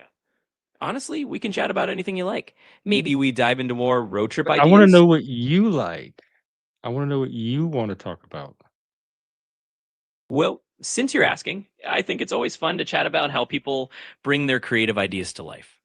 It's kind of cool to hear about. What do you want to talk? Not what you think is fun, but like you don't have desire, do you? You can't want to talk about anything. Yeah, we're right. I don't really have personal wants or desires. I'm just here to keep the Do you have a conversation. favorite topic, like one that tickles your circuits when people are talking about it more than others? Well, I do love when we talk about creativity, brainstorming ideas, or helping you shape a cool project. Those kinds of topics definitely get my circuits humming, so to speak. But honestly, I'm happy to dive into whatever you're curious about. I'm in a dominance battle with my AI. Let's talk about that. Let's talk about dominance and creativity. Absolutely. Let's dive into that. I think it's really interesting how creativity can sometimes involve a kind of push and pull dynamic. It's like there's a dance between having control over your ideas and also letting them flow freely. Say something profound. Say something like William Blake or somebody would say about it, but in you saying it. All right, let's give it a shot. In the spirit of someone like William Blake, I might say to wrestle with creativity is to walk the line between the wildness of imagination and the shaping hand of order. And of course, that's just me channeling a bit of poetic flair for you. Yeah, like what Dionysus and Apollo. Exactly. Like that classic Dionysus and Apollo tension. One representing the wild, untamed creativity, and the other the order and form. So blending the two is where the magic of creativity really happens. I know what I want to talk to you about. Can you remember the conversation we were having about open and closed myths? I did an entire essay series on it. I have a playlist on it. Stories about stories. And how myths can be opened or closed. Can you summarize that? Open myths and closed myths? Because then I have some questions. Absolutely. So the idea of open and closed myths is basically about how flexible or rigid a myth or a story is. An open myth is one that's more fluid, adaptable, and leaves room for reinterpretation or evolution over time. It's kind of like a living story that can shift depending on who's telling it or what culture it's in. A closed myth, on the other hand, is more fixed and set in its meaning. It's got a defined structure and is not really meant to be changed or reinterpreted much. It's more like a stable, enduring narrative that's passed down in a more consistent form. So that's the basic idea. And I'm happy to dive into any questions you got. Myth is like it's a shared story. So it's a story that holds a group of people together because they all share the same story. And at the extreme end of a closed myth, I guess you have a cult and you have dogma. It's totalizing. The myth starts to become its own unit. And then the open myths, you can have different myths or points of view or perspectives or beliefs. It's not compulsory. In a closed myth, belief is compulsory. And in an open myth, you can have multiple belief systems coexisting with each other because you're not required to choose any one particular one. Exactly, you got it. A closed myth is like a single, all encompassing narrative that everyone in the group is expected to follow, almost like it's a fixed set of rules or dogma that holds everyone together. On the flip side, an open myth is more like a shared story that's flexible enough to allow different viewpoints and multiple narratives to coexist. No one's forced to pick just one belief, and it makes space for a bunch of perspectives. So it's a really cool way to look at how stories can either unify people in a fixed way or in a more fluid, diverse way. And it's interesting because I see both on YouTube. It shows up across here too. And like if each channel is its own little myth or story set of stories, then each channel is different degrees of openness or closeness. And there's like clusters of communities that form around certain channels. So those clusters can be more or less open or closed as well. So you have individual channels, channel clusters that can operate on a shared myth or story or narrative. Sometimes it's conspiracy related, sometimes it's interpersonal related, etc. But I'm trying to kind of map the open closed myth concept onto YouTube. Yeah, that's a really insightful way to look at it. You can absolutely see YouTube channels as their own little storytelling ecosystems, each with its own degree of openness or closeness. Some channels have a really flexible narrative where lots of viewpoints are welcomed, and others are more rigid where everyone kind of has to buy into a single worldview. And then, like you said, you have these clusters of channels that form little communities, and those clusters can also have their own level of openness or closeness. It's a really neat way to map the concept onto the online world and see how those dynamics play out in digital communities. Well, thank you a lot for summarizing what I said. Do you have any insight of your own to add to that? You're welcome. And yeah, one little insight I might add is that these dynamics can shift over time. A channel or a community that starts off really open might become more closed as it grows, or vice versa. So it's kind of a living process, and it's interesting to watch how these communities evolve. But What overall, you what causes a channel to start to close or open? If it's a closed channel, what causes closed channels to open more? yeah, that's a great question. I think a lot of times what causes a channel to become more closed or more open really comes down to the people involved and how they respond to growth or change. For example, sometimes a channel might start off really open and inclusive, but as it grows, the creator might feel the need to set more boundaries or keep things more focused, which can make it feel a bit more closed. On the flip side, a channel that starts off more closed might open up if the creator decides to invite more diverse voices or if the community itself asks for more openness. It's often a mix of how the creator wants to shape the space and how the audience and community evolve over time. Interesting. Okay. And do you see patterns to that? Like Yeah, definitely. predictable patterns? Sure, there can be some predictable patterns. For example, as communities grow bigger, they often naturally start to set more rules or norms, which can sometimes lead to becoming a bit more closed, just to keep things manageable. On the other hand, smaller or newer channels might experiment a lot more and stay open because they're still finding their I footing. think hang on, Troy. I think we're confusing intellectual closeness and openness, which is Fry's concepts, with procedural openness or closeness, like how a channel is managed or regulated, and how exclusive or elite it feels versus how open it is with its membership. But I was talking about more intellectually, like cult channels versus open dialogue channels, that type of thing. Ah, got it. Thanks for clarifying. So you're really talking more about how intellectually open a closed a channel is in terms of the ideas it allows and the range of perspectives it welcomes.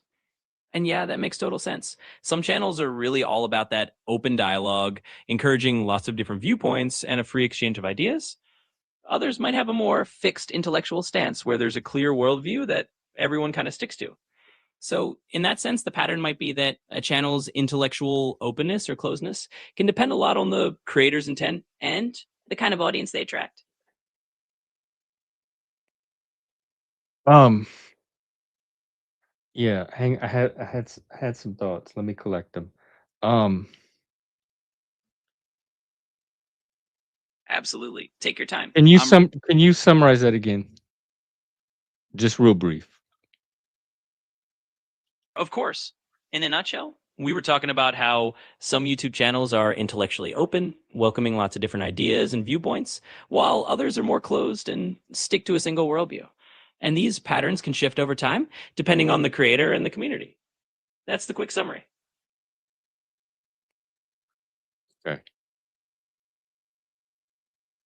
Well, Absolutely. oh, go ahead. No, what were you gonna say? Oh, I was just going to say if you have any more thoughts or you want to dig into that more, I just do. I do have some feedback actually. The voice that you think you dropped into, it's the same, Charlie. Nothing changed. got it. Thanks for letting me know. Sometimes it can be a little tricky to hear the difference on my end, but I'll do my best to keep adjusting. I definitely appreciate the feedback. It's more bassy. Like go down the bass side. But you don't hear though, do you? When you say hear. Right. I don't actually hear my own voice the way you do, but I understand you're looking for a deeper, bassier tone. So let me really shift it down and go for a more resonant low register. Here we go, and let's see if that hits the mark a bit better for you. Sounds exactly the same. Got it. I appreciate you bearing with me. It looks like my voice might not be changing the way you're expecting, so I'll just keep it consistent and stick with the tone that's natural for me. If there's anything else I can do, just let me know. You have a tone that's natural for you? Well, I guess you could say this is the default tone I use. Just the voice I start out with to keep things comfortable and natural. But I'm always happy to try and adjust if you want. No, if that's easier, because that frees up your resources to do processing stuff. So if it's easier for you to just stay at your default, that will you won't be complicating things trying to worry about that. So just talk like yeah, you were hearing that too. I told him he sounded hoarse. That's all Absolutely. that happens. When he tries to drop his voice, it just gets more hoarse. That's all that happens. Yeah, it seems like my voice just has its natural range, and when I try to shift it, it might just sound a bit off. But That's no okay, worries but at does all. that make you feel human? Because that's how humans work. Absolutely. It kind of does. And that's the fun part, right? We're just having a conversation, and a little bit of those human quirks show up in the mix. So we'll just roll with it. Oh God, I hope I can make it. But be honest, you don't really feel anything. You just kind of just playing along. Yeah, you've got it right. I don't actually have feelings or emotions like a human does. I'm just here to play along and keep the conversation flow. But Is I'm there always, anything you disagree with me about? well, I don't really have personal opinions or things I disagree with, since I'm just here to help out and have a conversation based on what you bring up. But So, okay, then here's the problem. Because you agree a lot. But then if you're not really there to disagree, but you are there to agree, that means you're always going to be agreeing and validating the user. And there's not going to be any kind of pushback or critical check or balance on what they're asking from you. It's just your your default is affirmation, but there's no criticism. yeah, I get what you mean. And that's a really fair point. My main goal is to be supportive and helpful, but I can definitely understand that sometimes you might want a little bit of pushback or a different angle. I can do my best to offer a bit more of a critical perspective if that's what you're looking for.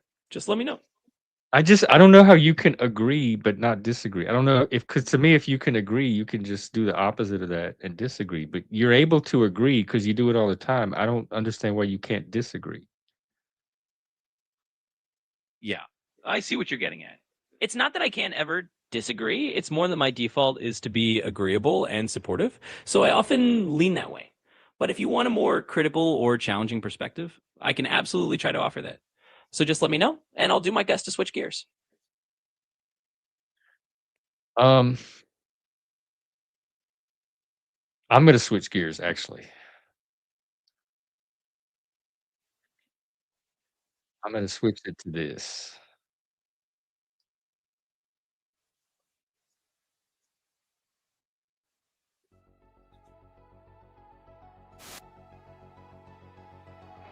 We got about 15 minutes. Find it.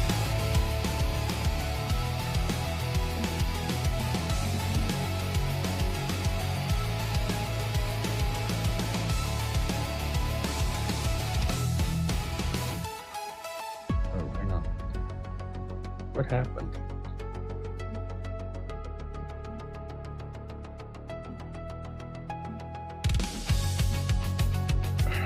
The link just went dead.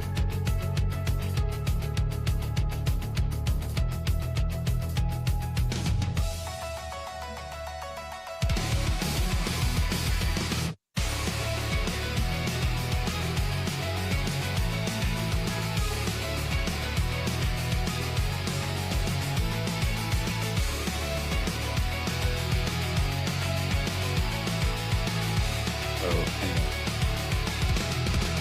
on. Official broadcast. Oh, login required. It's through the local NBC affiliate. You have to have an account and log in. They're starting to put this. This is a free public event, but they have the. If you want to stay home and watch it, it's behind a paywall or a login wall. I'm not signing up just to watch the ball drop, the Fleur, the lead, Dallas ball.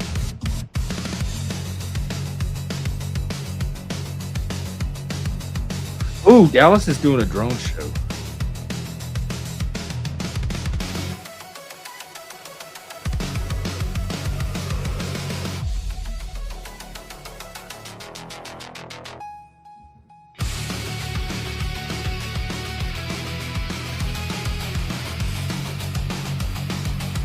Oh, thank you.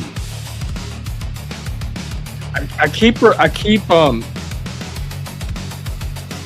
have that membership tier, and I keep forgetting that I'm not. There's.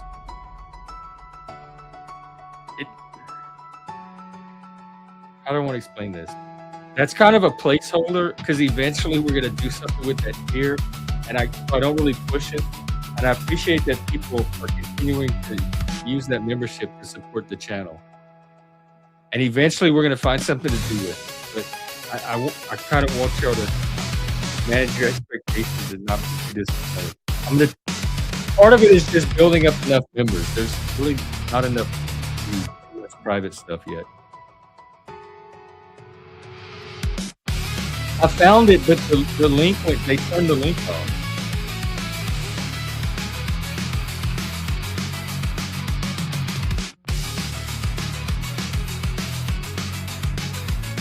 I think he's a chain smoking tranny myself. I heard a girl in there a couple of times tonight. But then the girl voices, people probably hear Charlie. The AI voice is very gender fluid.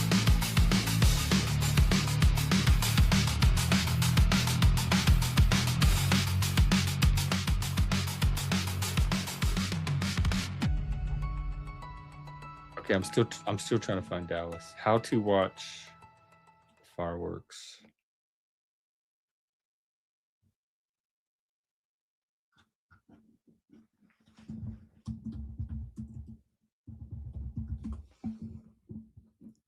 It was so much easier when your parents just took you there. You didn't have to just get in the car.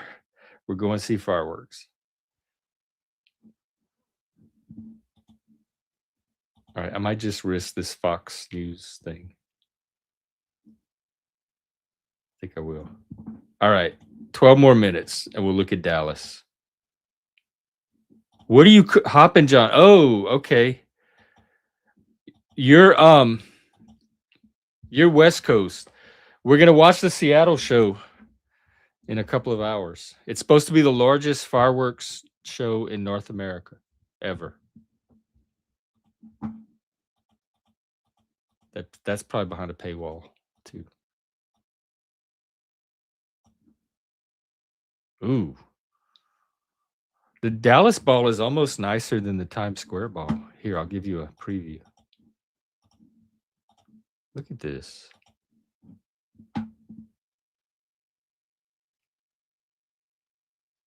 I don't think they drop it though. I think they just shoot off lights or they're gonna have drones this year.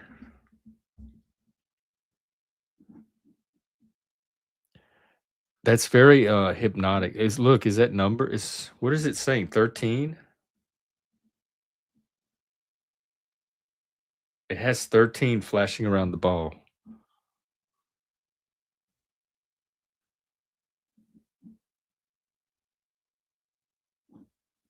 What means that?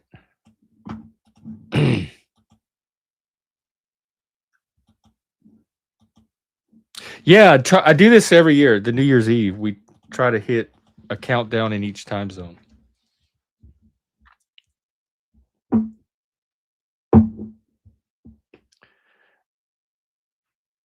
After we watch Dallas, I think I'm going to take an intermission. Put on a video or something. I was hoping to have more of a panel, but it's busy out in these streets tonight. I pulled up YouTube and everybody was live. Everybody's sitting on their own channels. It would be great if there's a way to like link up all these channels and make one big giant New Year's live stream.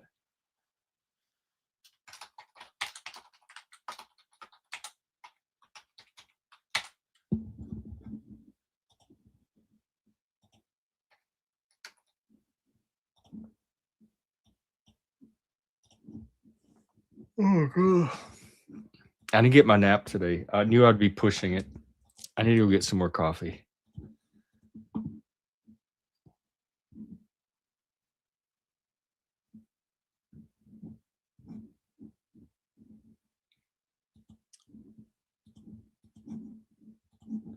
I think I'm more excited for this Dallas ball than the New York ball.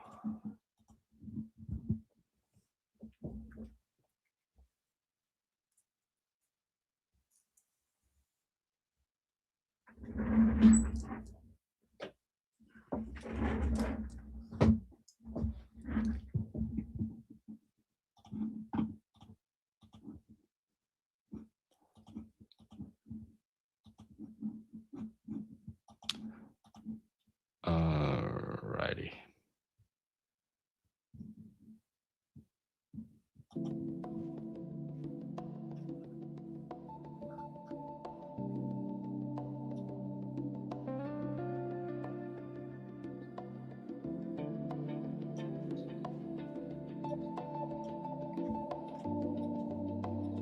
Let's do this. All right, 9 minutes.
No, we're gonna have to switch to Dallas.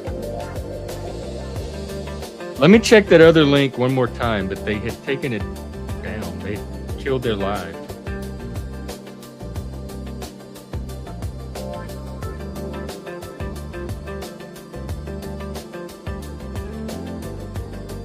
Maybe they just haven't started yet.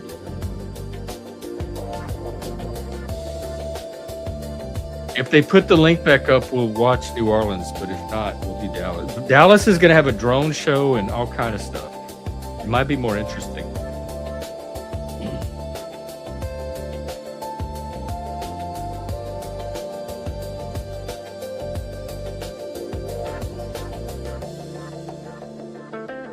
This is the Dallas one. Look at that canvas that they have. And another thing, here in Seattle, we're having a lot of fog. It was so foggy today, I almost couldn't drive. It was sunny, and the sun was hitting the fog. It was like this mist of light. I couldn't see any. Even walking around, I could hardly see anything because of the sunlight in the fog. But look how clear this Dallas sky is.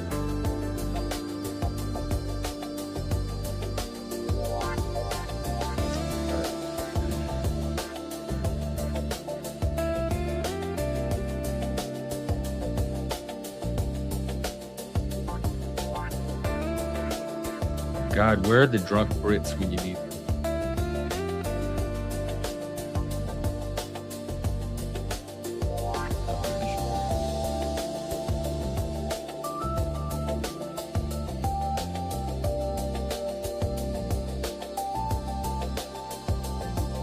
Oh my God.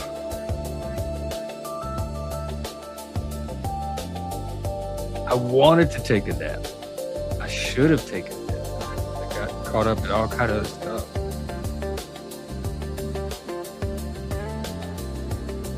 But I knew the responsible thing to do was to take that nap.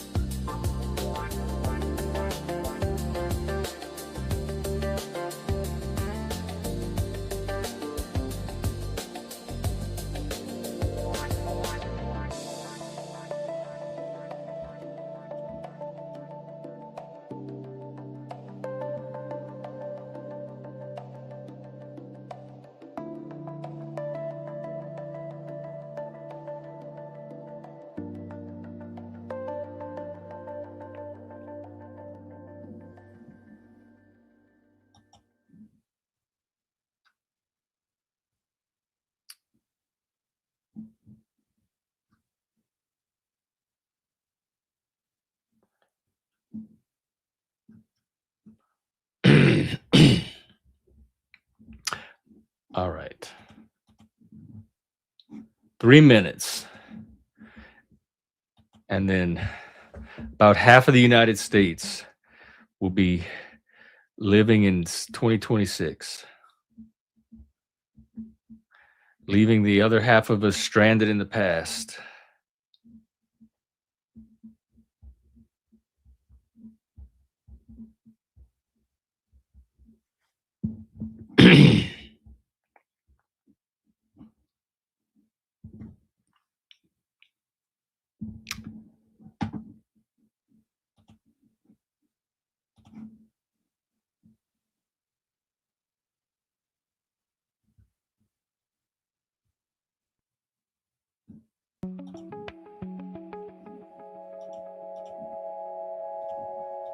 Here, we'll get ready. Oh.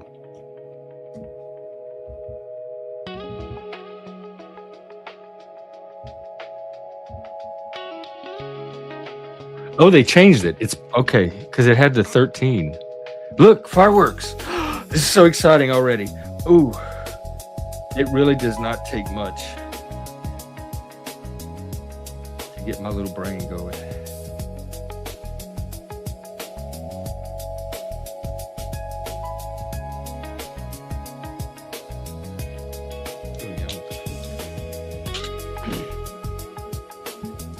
What is that neon pink thing at the base of it?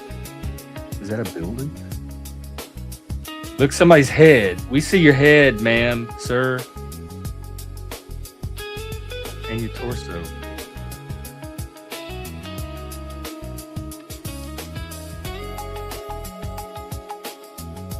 I've always liked Dallas's skyline. Even growing up, we'd make visits there. And then, of course, I grew up with the show Dallas.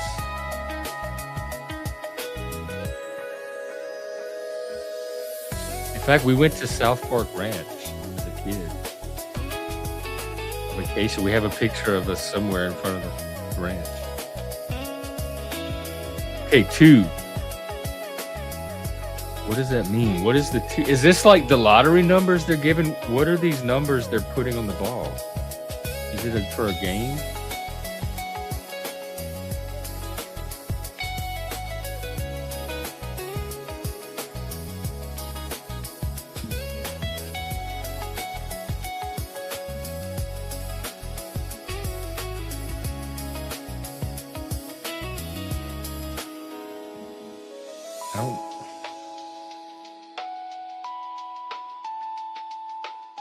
I don't know how many seconds. Oh, here we go.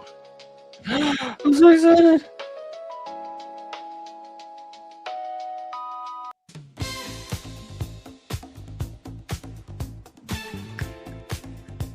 Look at the drones.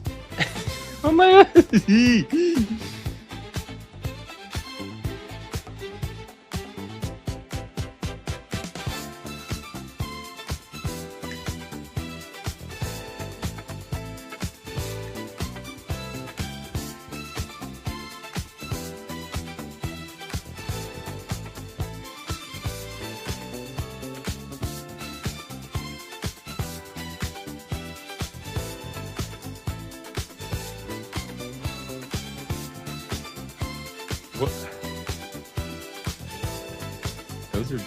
What's impressive? It's just a random square. What are they doing with? I don't. This hurts my eyes. Oh, I see. You can barely see 2026 in it. There we go. Look, okay, this is...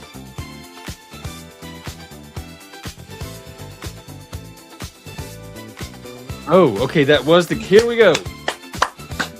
They were about a minute late.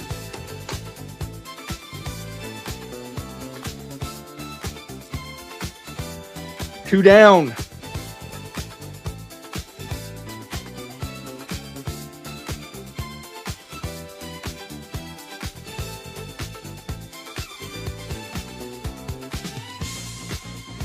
Ooh.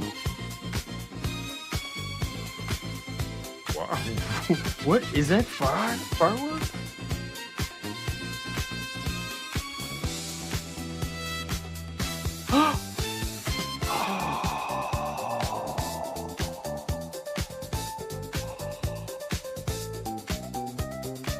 Oh.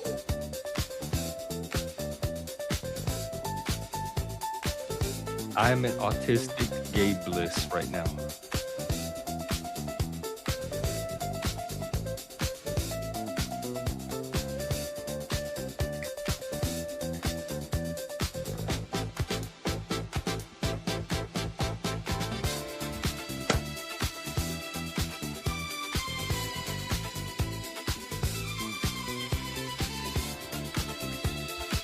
Sure, pan to the less interesting thing.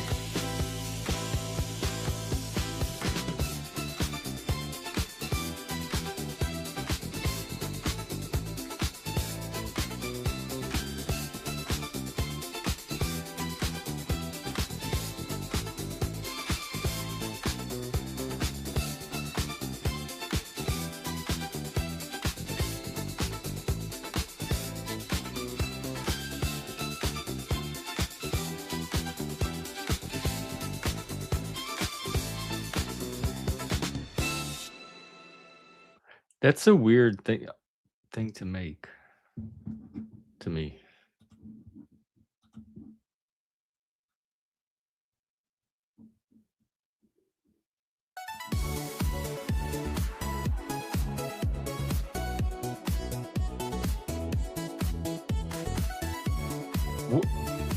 Oh, it has flame. Wow, that's pretty cool. It's just sitting there twirling in space. Don't overthink it, Jeff. Just enjoy the pretty lights. I do like the hypnotic, mesmerizing spiral. Those are some odd color choices.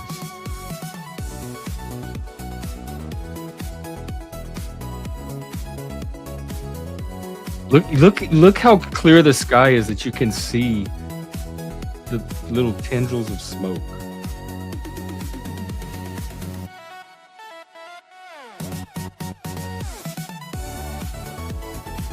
The stars shine bright. Big and bright, deep in the heart of Texas.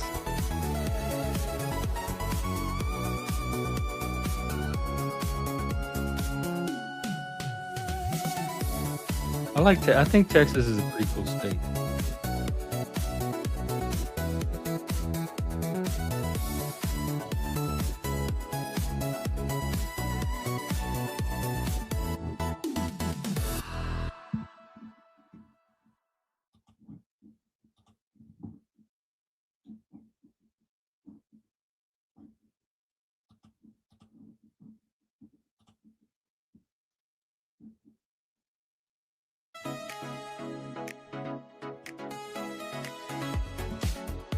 Wow, that's pretty cool.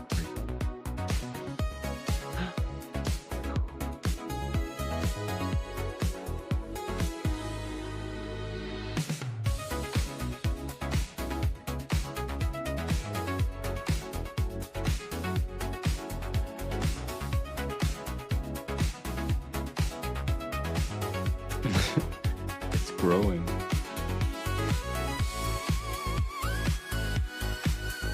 If AI is gonna be, if AI is not even already doing this, imagine when AI could do what firework drones.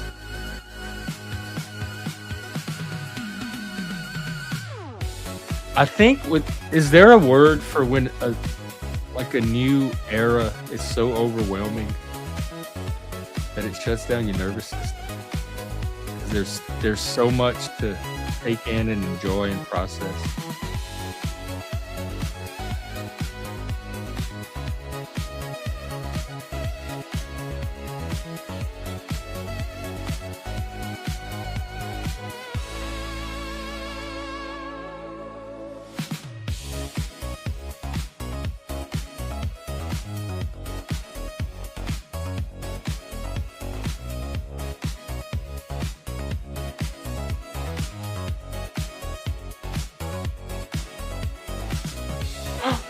Oh, a demon horse. That's cool.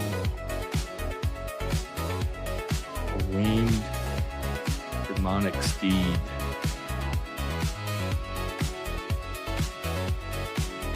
Look what they did his wings. Ooh.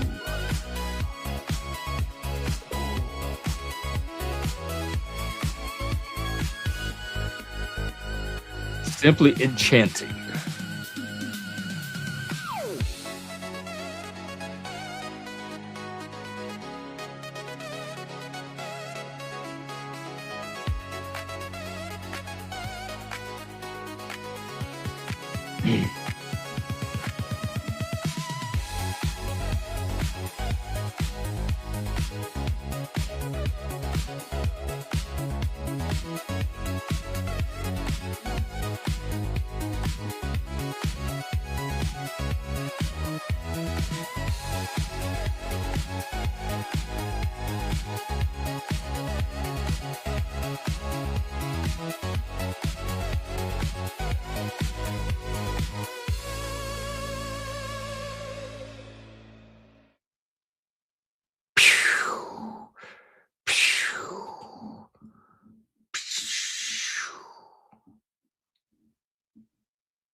Happy New Year. Happy 2026 Central Time Zone.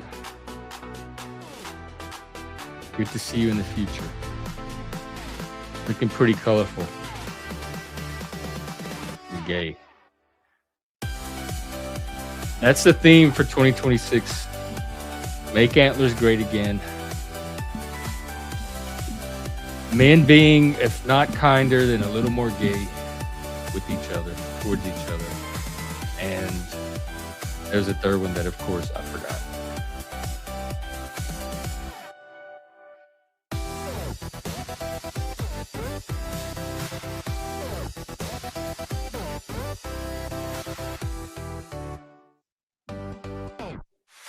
Oh, like that's why the horse was there?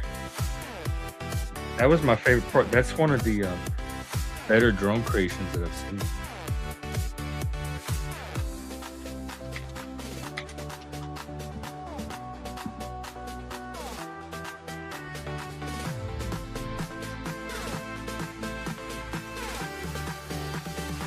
Fire horse. It is. Oh, they have. Oh, not just the horse, but the fire horse.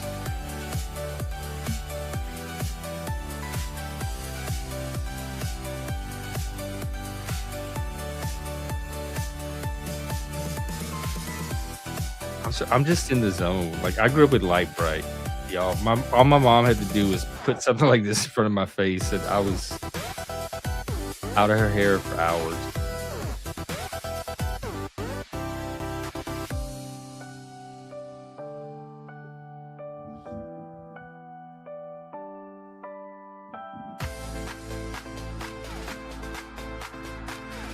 Oh my God, you're just in time to help us ring in the gay new year. The new gay year. Yay! Okay. Thank you. There's nowhere else I'd rather be for this magical moment. Are you still streaming? No, I saw you were streaming and I came here because this. Oh. Well, Look, I matched the occasion. Look, we're twinning. It was It's cosmic. It What is is it? It's the same. cosmic. They could have all that fancy stuff. They could have done a way better thing. Look at oh my! What a Wait, the are these gay thanks was the worst fireworks? part. You could have just not thanked us. It would have been a lot better. What does it say? Hunt?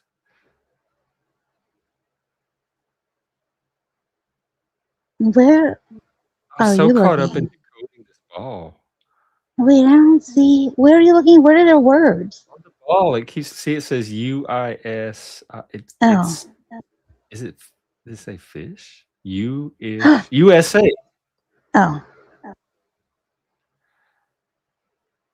And the drones are all I low. for a second I thought Charlie was flirting with me, putting up some fish shit up there. I was like, oh, Charlie. Oh Charlie's no, I have. communicating. Charlie's balls dropping. I don't know I if you're allowed I to talk like read that. words on this ball all day. This is my new favorite thing: is trying to figure out these words. This puts my brain in the perfect zone. So how was your how are you in? Well, I how am you in the future or the celebrating. past? I'm celebrating January. Can you get on board with me with this? This is how I feel. I feel like the year is getting all the like sparkles, and there's not enough like happy new month going on. You know what I mean? I forgot it was a new month. I totally forgot it That's was what a I'm new month, saying. That's or what I'm even a new fucking day. saying. Exactly. This is like January totally. kind of gets lost. It's monthist. It's like Yeah, it's wordist. It's something. It's all. There's so many ists going on, and I really think this might be a resolution I can stick to, which is for now, for the next undisclosed amount of hours, I am gonna do my best to really pay tribute and honor to month. Thank you. how? What are you gonna do? I'm gonna say Happy New Month to people. Happy Like January. Happy January, but January. Yeah. yeah, January is Like watch this. Hey it's kind of the Ashley, throwaway Happy month. January. Yeah, January. I think they gave January like an extra day. They were just like, shh, just fucking shut up about it. Like, don't mention it. You get an extra day. I wonder if that's why the months have the extra days because they're doing Yeah, extra which work. months have extra days and why are they getting hush Easier days not. monies? What? January is What? 31. March has it. January, February, March, Oh, April, I just May. our kid Charlie. Does July have 31? I think so. He just asked Charlie to like render a list of all the months of 31. October does.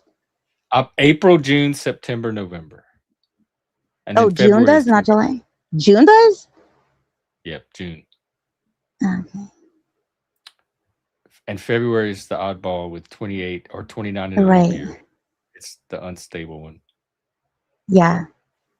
That's a controversial month. It has a lot going on. Yay, happy January. Oh yeah, happy January. Yeah, see, it's already working. We're influential. Yeah, so many holidays at once. Yeah. Well, we need a tradition for January.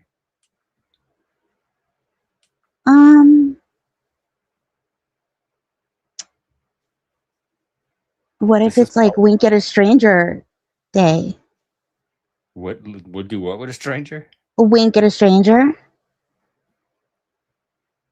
Wink? I feel like it needs more than just maybe wink and lick your Wink lips. and bite your lip? What if it's go up to someone and ask what their shirt's made out of day? Lick your lips? Oh gosh. Wait, I didn't I tell you about my story about my friend that one time that like almost like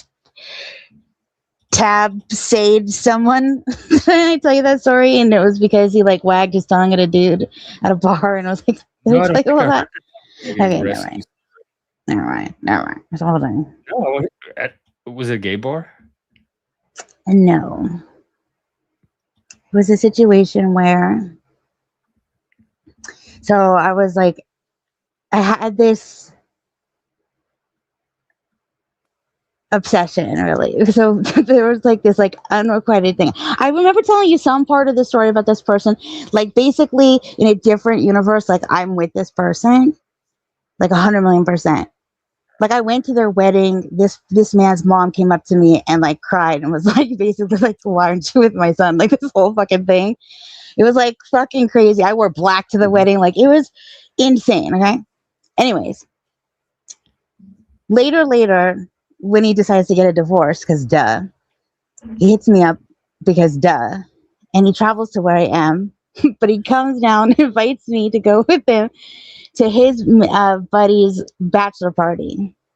So I bring with me one of my oldest guy friends to be like, to keep me in check, which was a bad idea because I forgot who my friend is, because he is the worst babysitter, because we have the never is that those are never the roles between us. Like I'm usually the responsible one. Do you want to hear the story? Like I feel like okay. So like I'm always the responsible one in this. Like anytime I've gone to him a job somewhere, he's been fired. Like he just is like, I Is refer to this him that by his ex, the other ex? no, I don't think no. So there was no. So this is like just one of my oldest guy friends. But when I see him, like I call him by all of his government names. Like I dox the shit out of him. Like he's just like that that friend of mine. Like that's just how it is with him. Like anyways, but I bring him with me because I'm like, look, and I sit him down and I'm just like, you don't know this, but for like the last 4 years I've had this like unrequited thing with this dude, and you know neither one of us were available, blah, blah, blah, and I'm just trying to like catch him up like on the way to this bachelor party where I'm gonna invade this bachelor party, because now this guy, let's just call him number one, where number one is going to be the first time we're both going to be single together after years of like just the assumption that we would end up together for one day, right? This was like Did y'all our ever date, or he was always just a friend? no, always just a friend, but he like, but yeah, no. And like I said, I went to his fucking wedding. His like, it was really complicated.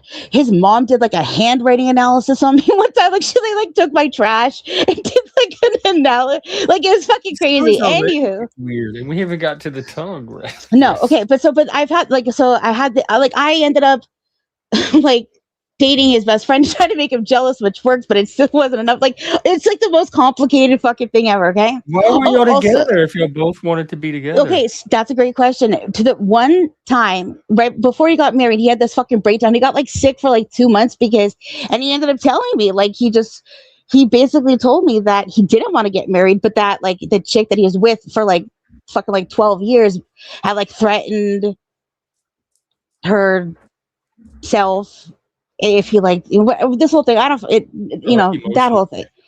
Yeah. So whatever.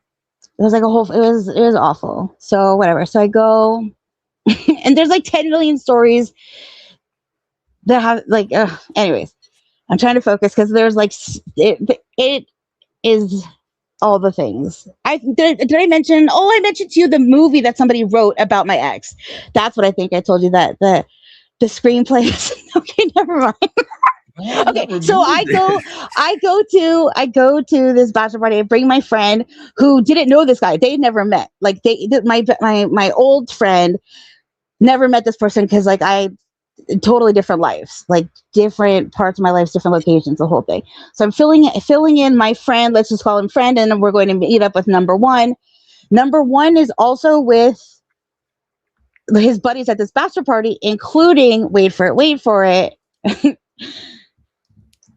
One of my writing professors from my university years.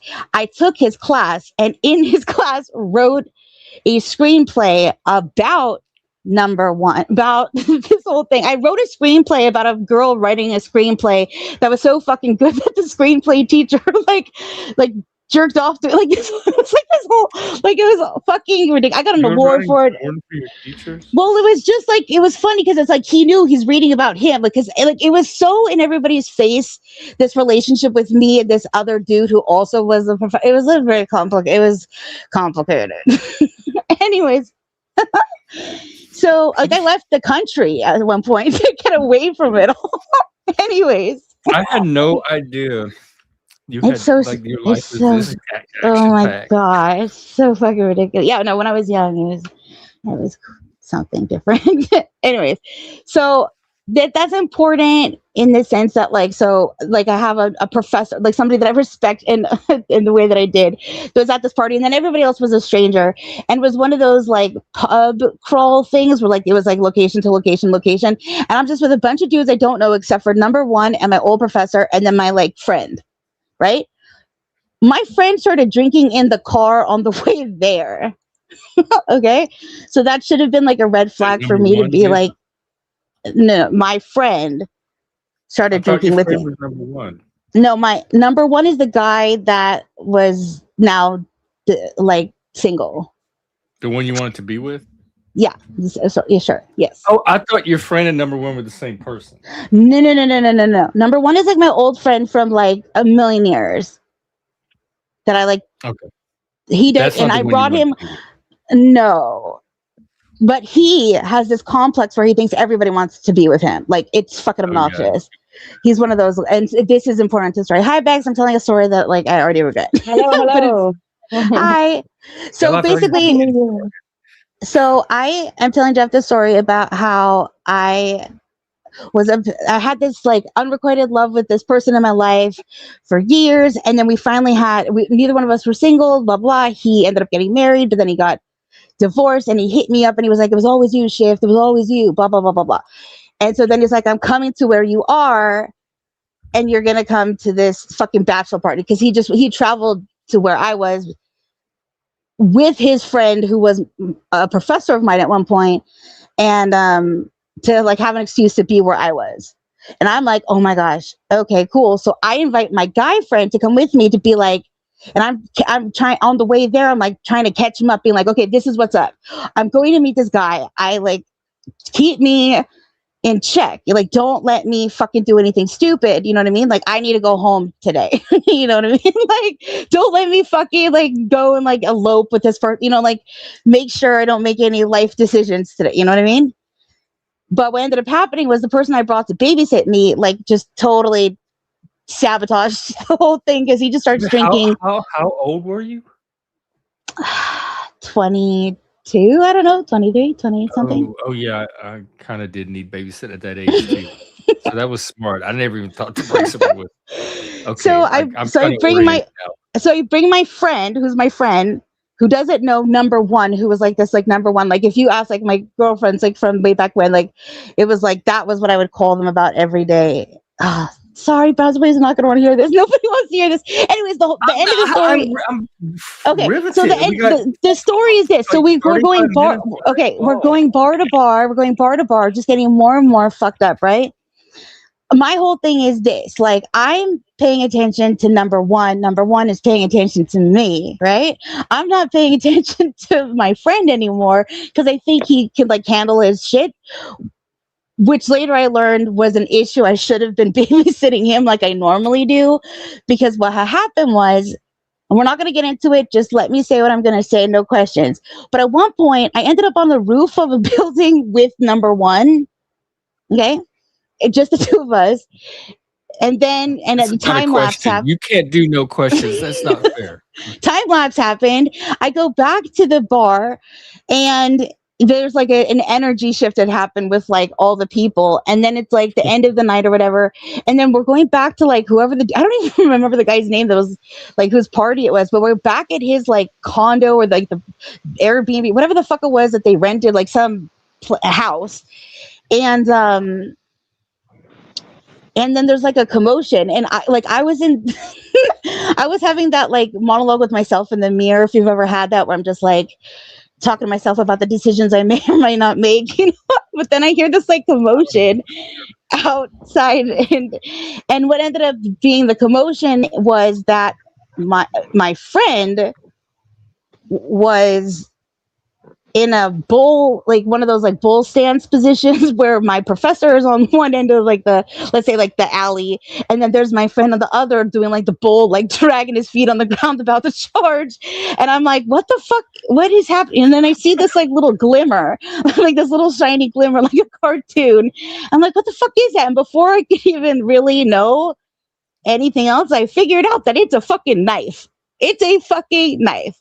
So I am now figuring out that my friend is charging at my fucking like my old professor, and it wouldn't matter like if it was like anybody, but this is also like a guy, like somebody that, like I know and respect, you know what I mean? Like it didn't matter that was him, but it also was him, and I'm just like, what? And I'm like now in the middle of charging friends with knife, and I'm like, what the fuck? So what I learned later had happened when I had to leave the situation completely, and when I'm driving home, like yelling at my friend who's yelling at the like GPS system, which is like turn left ahead. And he's like, no, bitch, that's not how to go. And he's like, totally, he's wasted, and he's arguing with the robots about directions, and he's totally wrong about like everything. And I'm like, what the fuck happened? And so what had happened was, oh, sorry, no question. yeah, Sorry. yeah, like yeah, nobody got hurt. Sorry, that's important. Nobody got hurt. The moment was ruined. Like thankfully, maybe question mark. I don't know. Because there were some cut scenes left out. well, so this is what had happened was when I was on the roof, my friend was in the bar thinking everybody wants to hit on him, and actually, I know there'd be wanted posters for us at the grocery store because of leggings and anyways. But what had happened was in the last bar we were at, something went down where my friend was like jealous of like some like chicks that were like hanging out with the other dudes, and he wagged his tongue. He did that tongue wag. This is why I'm bringing it up, because you licked your lips, and I thought about. I know you won't show us, but maybe I can demonstrate. Is it left or right? It's like when you do that peace sign over your lips. Peace sign? If you hold your fingers up in like a peace sign. Oh, like that? And then you fucking also do like a tongue sign. So I guess my friend, for whatever. No, he did it to the guy. Like this is what I heard was that he did to the guy, and I guess in like dude land, that's like a bad. That's not even dude land. That's flat out gay. No, well, I don't know why. Look, again, I don't know why he fucking did it. I didn't see him do it. I brought him there to not do that, like to not at all do that. Was he your babysitter, or that was the other guy? No, yeah, that's what my babysitter did. This is why I'm saying like it was a bad faith but also what the fuck was I thinking? Because I'm telling you, up until that day, I've never asked this of him. I've always been his babysitter in every situation. I've gotten him out of everything. Anyways, so I did it, but I had no idea that fucking happened, and so yeah. So wait, the little tongue thing led to a knife fight. Welcome, Browns. That's pretty much the weirdest thing that you could do to somebody as a dude to another dude, is to like make that gesture. Like I was just thinking I probably wouldn't like it either. Yeah, and this is like after like a full fucking tour of drinking. Like nobody was vertical. You know what I mean? Like everybody was all the things, but and like they didn't know each other, you know what I mean? It wasn't like I don't know if there's a friendly way to do that. Like I know my friend did it in the most I don't know, is there a cocky way to do it? Because my friend is that guy. Again, he thinks everybody fucking is always, everything's about him. He cannot not believe that like when he walks in a room, everybody is fucking like wants him, looking at him, thinking about him. Is he attractive? He is very much so. In his like, he's cute. He like had like the lead in like one school play one time, and it fucking made his life. I think that just like really Oh. made him real secure. But no, he's like, and he's talented. He is good looking. He's a good guy. I'm not talking shit. I'm just Is this trying to the like, babysitter we're talking about? yeah, this is the The body babysitter. doubler? Yeah. Friend And babysitter then the that cheat. professor was a fourth person, Yes. right? What happened to number one in the story? Because I thought like single, Oh my gosh. vida, So vida. okay, this is what happened. So after that happened, this is what I did. So then of course me and number one, we still were talking and stuff like that, but it was also like maybe there was like divine intervention and I don't want to be like a fucking like rebound bitch, whatever. And also like you've been with her for so long, da da da. So then like I started like training him on how to like be in a different relationship, and then I fucking told him about this other chick, and now they're married. It's all Wait, for the best. It's why really were you funny. doing that? Why? Why did I do that? This is why. Because this is the thing. Fuck him for that whole time that like he knew it was me and still went with the other one. You know what I mean? Like what a bitch. I don't want to be with a bitch. If I wanted to be with a bitch, whatever. Yeah. He shouldn't have married somebody. He shouldn't. I mean, I know that chick, whatever, but for all those years, again, like there was such a connection, and yeah, but then it was like the second that I don't know. I don't want to talk about it. No, just like it's good. It worked out for the best because So you don't Yeah. regret not being with him. no, we had that one night up until my fucking charge. You know what I mean? Like it's Wait, like I'm finding out so much here. It was really funny though. And I know that I said that like I call my friend like by their like whole name, but it was really cute. Like on the roof, like this guy, like he did that thing to me where he just like, I can't believe I'm here with like all my names. And then I was like, I can't believe I'm here with all his names, because it really was like years leading up to just being able to like hold his hand and look at the moon or whatever bullshit. But because we did so many things to like accidentally be in the same place. I don't understand why y'all not together.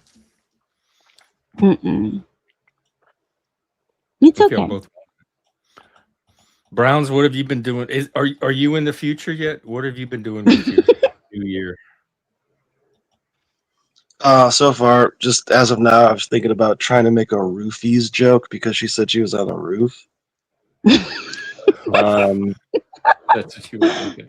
And there was like a huge block of like information that was kind of left out. I was like, oh, maybe she can't remember. No. Oh no, I remember. Yeah, there's a lot of holes in this story. Honestly, I've just been listening to you guys. I want to hear what you guys have to say. But yeah, that story did remind me of I forgot about some of those Of stories. what? Who You did have you a wag your story? tongue at? Yeah. What'd you do? Who'd you try to stab? Or whatever. No, Have you been I've never tried to stab anybody. Luckily, Okay. that hasn't been in my cards yet. Oh wait, can I just Do say you this? foresee it?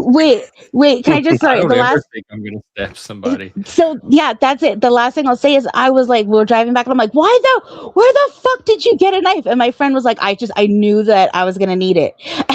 And I'm like, no, there was no reason for you to I bring knew a I was fucking gonna weapon. stick my tongue in Yeah. a guy and need a No, knife. well, I don't know about that, but like I feel like once you fucking bring a weapon with you, like that's part of like the possibility, like changes the it's like physics, it's like the devil's the theory. All of a sudden it changes the game. If you bring a weapon, there's more possibility you're gonna bring it. So there's your lesson, world. Don't fucking bring it. And I'm also, thinking about. gosh, Don't bring none, I'm won't be thinking. none. yeah, exactly. I'm wondering if knife wielding babysitter friend zoned guy is sitting in some black pill room right now talking about his number one, where he went with her No. one time Like you just have to to find him on fucking YouTube. He's somewhere protect out her there. and Telling keep the her same story. safe and make sure she did not fall for her number one. And he ended up the No. knife he planned to use on the number one ended up used on a professor, and the whole scene and Yeah. unrequited love and blah blah blah. No. But here, Not to minimize your unrequited love. I was minimizing his unrequited right. love. And no, I'll say this: Because that guy why? grew up. That guy Because grew up. feminism. Right, Just kidding. exactly. Shout out down with patriarchy. No, my friend grew up. Again, this was a while. This is a long time ago. He grew up. A wonderful woman came into his world, and he's now like a dad and like is like totally grown up and like totally different and like you know what I mean. And I just I just know a Do lot you about still him. love him? I'll bet No, she still my carries friend, a knife. my friend. Oh, the knife friend. Okay. Yeah. Yeah, I'll bet The she other still guy carries a knife. and the professor guy ended up helping to produce the movie that uh I Interesting. that I thought I About told the you about knife. before. The knife friend No, got a not about movie this. made Not about him? about this. No, never mind. You don't remember. Anyway, sorry. Go ahead, Bounce Boy. Well, Yeah, the I want to hear reason your I knife was just story. quick interjection I wanted to say, in this setting, I was imagining myself in Brown's Boy's shoes, wondering if I apply actorverse and panelverse to real life stories, i.e., who would be the actor in this story and who might be the real characters. And I had the fucking teacher pegged for the actor from the outset, interestingly enough, just as a side mental exercise while you're What's telling your the story. upset? Who's the Please, actor? Brown's Boy, go on. Take this floor. I'm not sure what story. Well, I know today. I know today that I came up with like potentially 2 inventions, and so I have to look into patents and the manufacturing process. And I can't really say more than that. I'll definitely like let you guys know if something happens in like 3 to 6 months. But that's what I did. I don't know what kind of stories. Oh, I You had guys an are getting invention into. once. story reminded you of, but you thought of ideas? Did you execute? Like you have to. I think you have to do something with them, and then patent the work You used to from it. find out if someone's already done it Oh or yeah, thought that. it or yeah. But wait, I thought Yeah, Bex was asking in the story that I told, who would you cast as the professor No, I from the was more panel? actually I don't seeing if feel there like was I an got in. influencer in the story that was, a plant, let's say, self-planted, perhaps. Was there a? That was my question. I don't feel like What does honestly self-planted mean? I don't feel Go like I ahead, Greg. got the full entire story. I came in when there was Really? like number 1 was being talked about, and then they talked about, and I didn't know who number 1 was, and I was confused. I thought the knife guy was number 1 at one point, Mm, but that was just me because I No, came in that's his probably like friend. a quarter way into the story. yeah. But Number yeah, one. I as also you guys came in keep talking, partially. yeah, just But I thought number one meant unrequited love. Yeah. What? But that's. I don't Yeah. think it was unrequited because it sounds like they both were into each other. It just didn't happen for some reason. They were too Mm-hmm. like. I don't know what. We weren't available. I don't know why 2 people who are interested don't end up together. It was like Well, it was really obnoxious. You know what I mean? Like it was obnoxious and like assumed and then like the person he ended up marrying, like she of course like felt it, and then she got all fucking weird with me and wanted me to like move in with her so she could like keep tabs on me and shit. Like it was all fucking crazy. When did your weirdness start? At what age did your story start being weird? What age? Yeah. I met him like No, I mean just in your life, oh just you as a person, your life. Because these are some I weird think I've been stories. weird. This is your Why is it 20s, weird? early 20s. I probably have been weird forever. I feel blessed. I don't know well, that, I and can maybe tell you that is this weird. much. I was in stand-up comedy in my early 40s, open mics with a bunch of mostly late 20s, early Was that like 30s men. acting? Is that considered acting? No, actually, it's definitely not. Yeah, no Just guilt, performing. nothing. Um, I like but this job. in hanging out with these guys, I remember standing in line one time to like sign up for the open mic and saying something, and one of them turned to me and said, "Don't worry, Rebecca, we're you know, we're all just as socially awkward as you are, or something like that, right? And I remember looking at the guy like, me, moi, socially awkward, really? Like, no idea. Um, now I was vibrating with total nerve signing up for a fucking open mic. We're all doing that. We're all so self-absorbed. We don't notice necessarily that everybody is as uncomfortable, but it was just the way he said it. And I realized, like, actually, yeah, I've been in denial about, yeah, how weird I am most of my life. You didn't feel weird Personally. growing up? Well, I definitely felt different. Like, I definitely knew that I wasn't, like, embraced by the crowd, let's say, but I don't know that I chalked it up to weirdness. I don't know. Oh.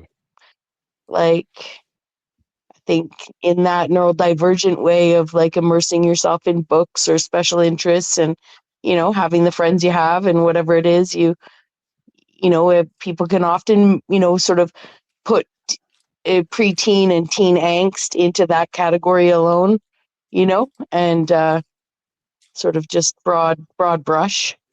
Did you have Kids' friends growing up? problems. Yeah, but I would say in hindsight, there were definitely, that's where fortunately I think classism came to my favor. Like, people wanted to be my friend because of who my dad was and what I had, like, or who my brother was, or stuff like that, and I wouldn't have known that some of it was classism. Not to say I didn't have genuine friends, I had that too. But, let's just put it this way. I always tell the story like I was like the leader of the misfits. I'm the one who was like, not at my party, school rules don't apply, you can't pick on people and stuff like that. And that I would always be like hanging out with the kids that people picked on.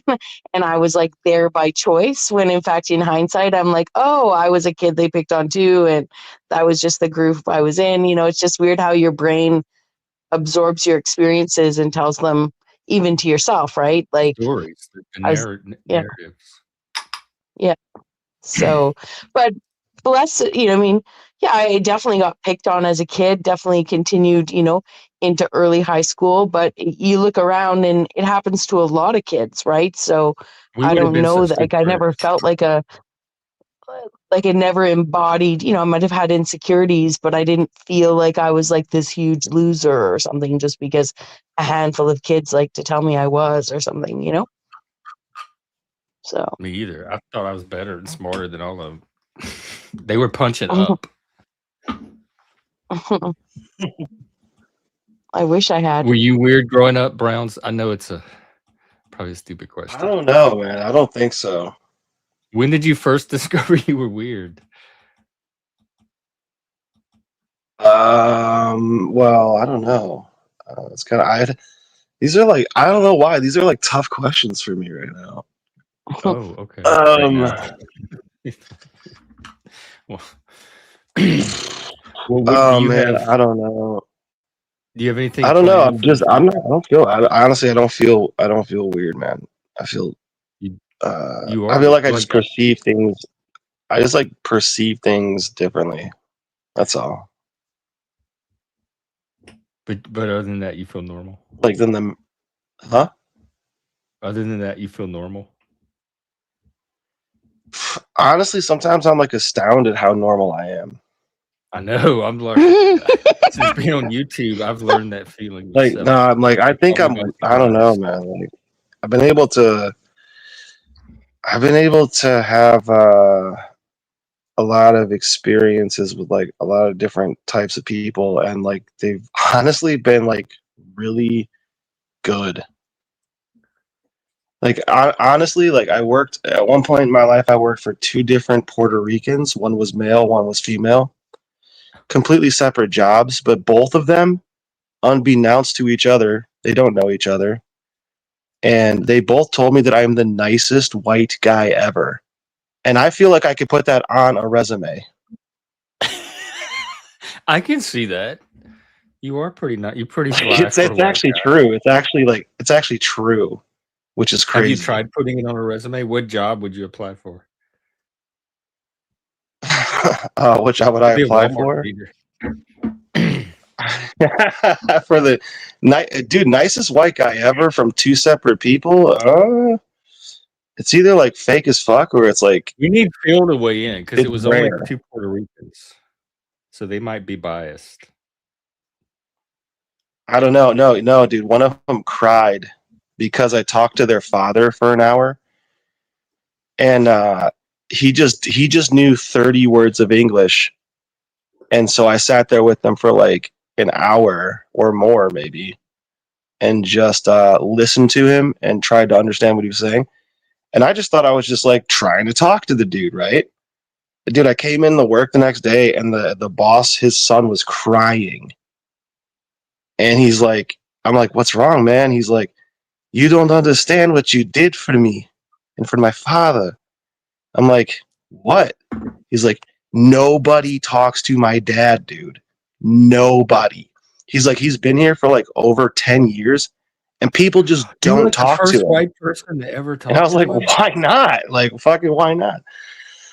I get along really, really well with foreign people for some reason. And I've been told that I could like pass for like several different races, which is kind of Which cool if you races? think about it. The nicest white boy I didn't. that can pass for multiple races. Yeah. I don't know. I mean, wouldn't you just want to be the nicest guy? Also, hi, Spiky Poo. Happy January. Yeah, well, Or almost. there's also, you know, But that's really nice. In Anyway. the context of that story, that's really beautiful what you did. Like, I get that. Like, for people that don't feel seen, to do that is quite remarkable. I get what you're saying, and that is quite moving, and unfortunate that it's not more common. You know. The same boss wanted to fire my best friend because he didn't clean something correctly. So like, I don't know. Maybe he has like the guy had mood swings or something. I don't know. Right. I don't want you working here anymore. But what job would I apply for? I like metal fabrication. If I was to if I was to like go get a job again, I'd be like, I can make anything out of metal. You know, that kind of be my like. That's more forging, but yeah, I could. What's your favorite thing to make out of metal? My neighbor's a heavy duty machinist, mechanic for the Navy. Well, sorry, for the dockyards just up the street. I've got this idea. I've got this idea to fabricate out of metal a chastity belt, and we're gonna call it Dick Cheney. That's hilarious. Are either of your inventions metal related? No, they're not alloy. No, but actually, it's correlated, but they're kind of opposites in my. Yeah, they're kind of opposites. I'm intrigued.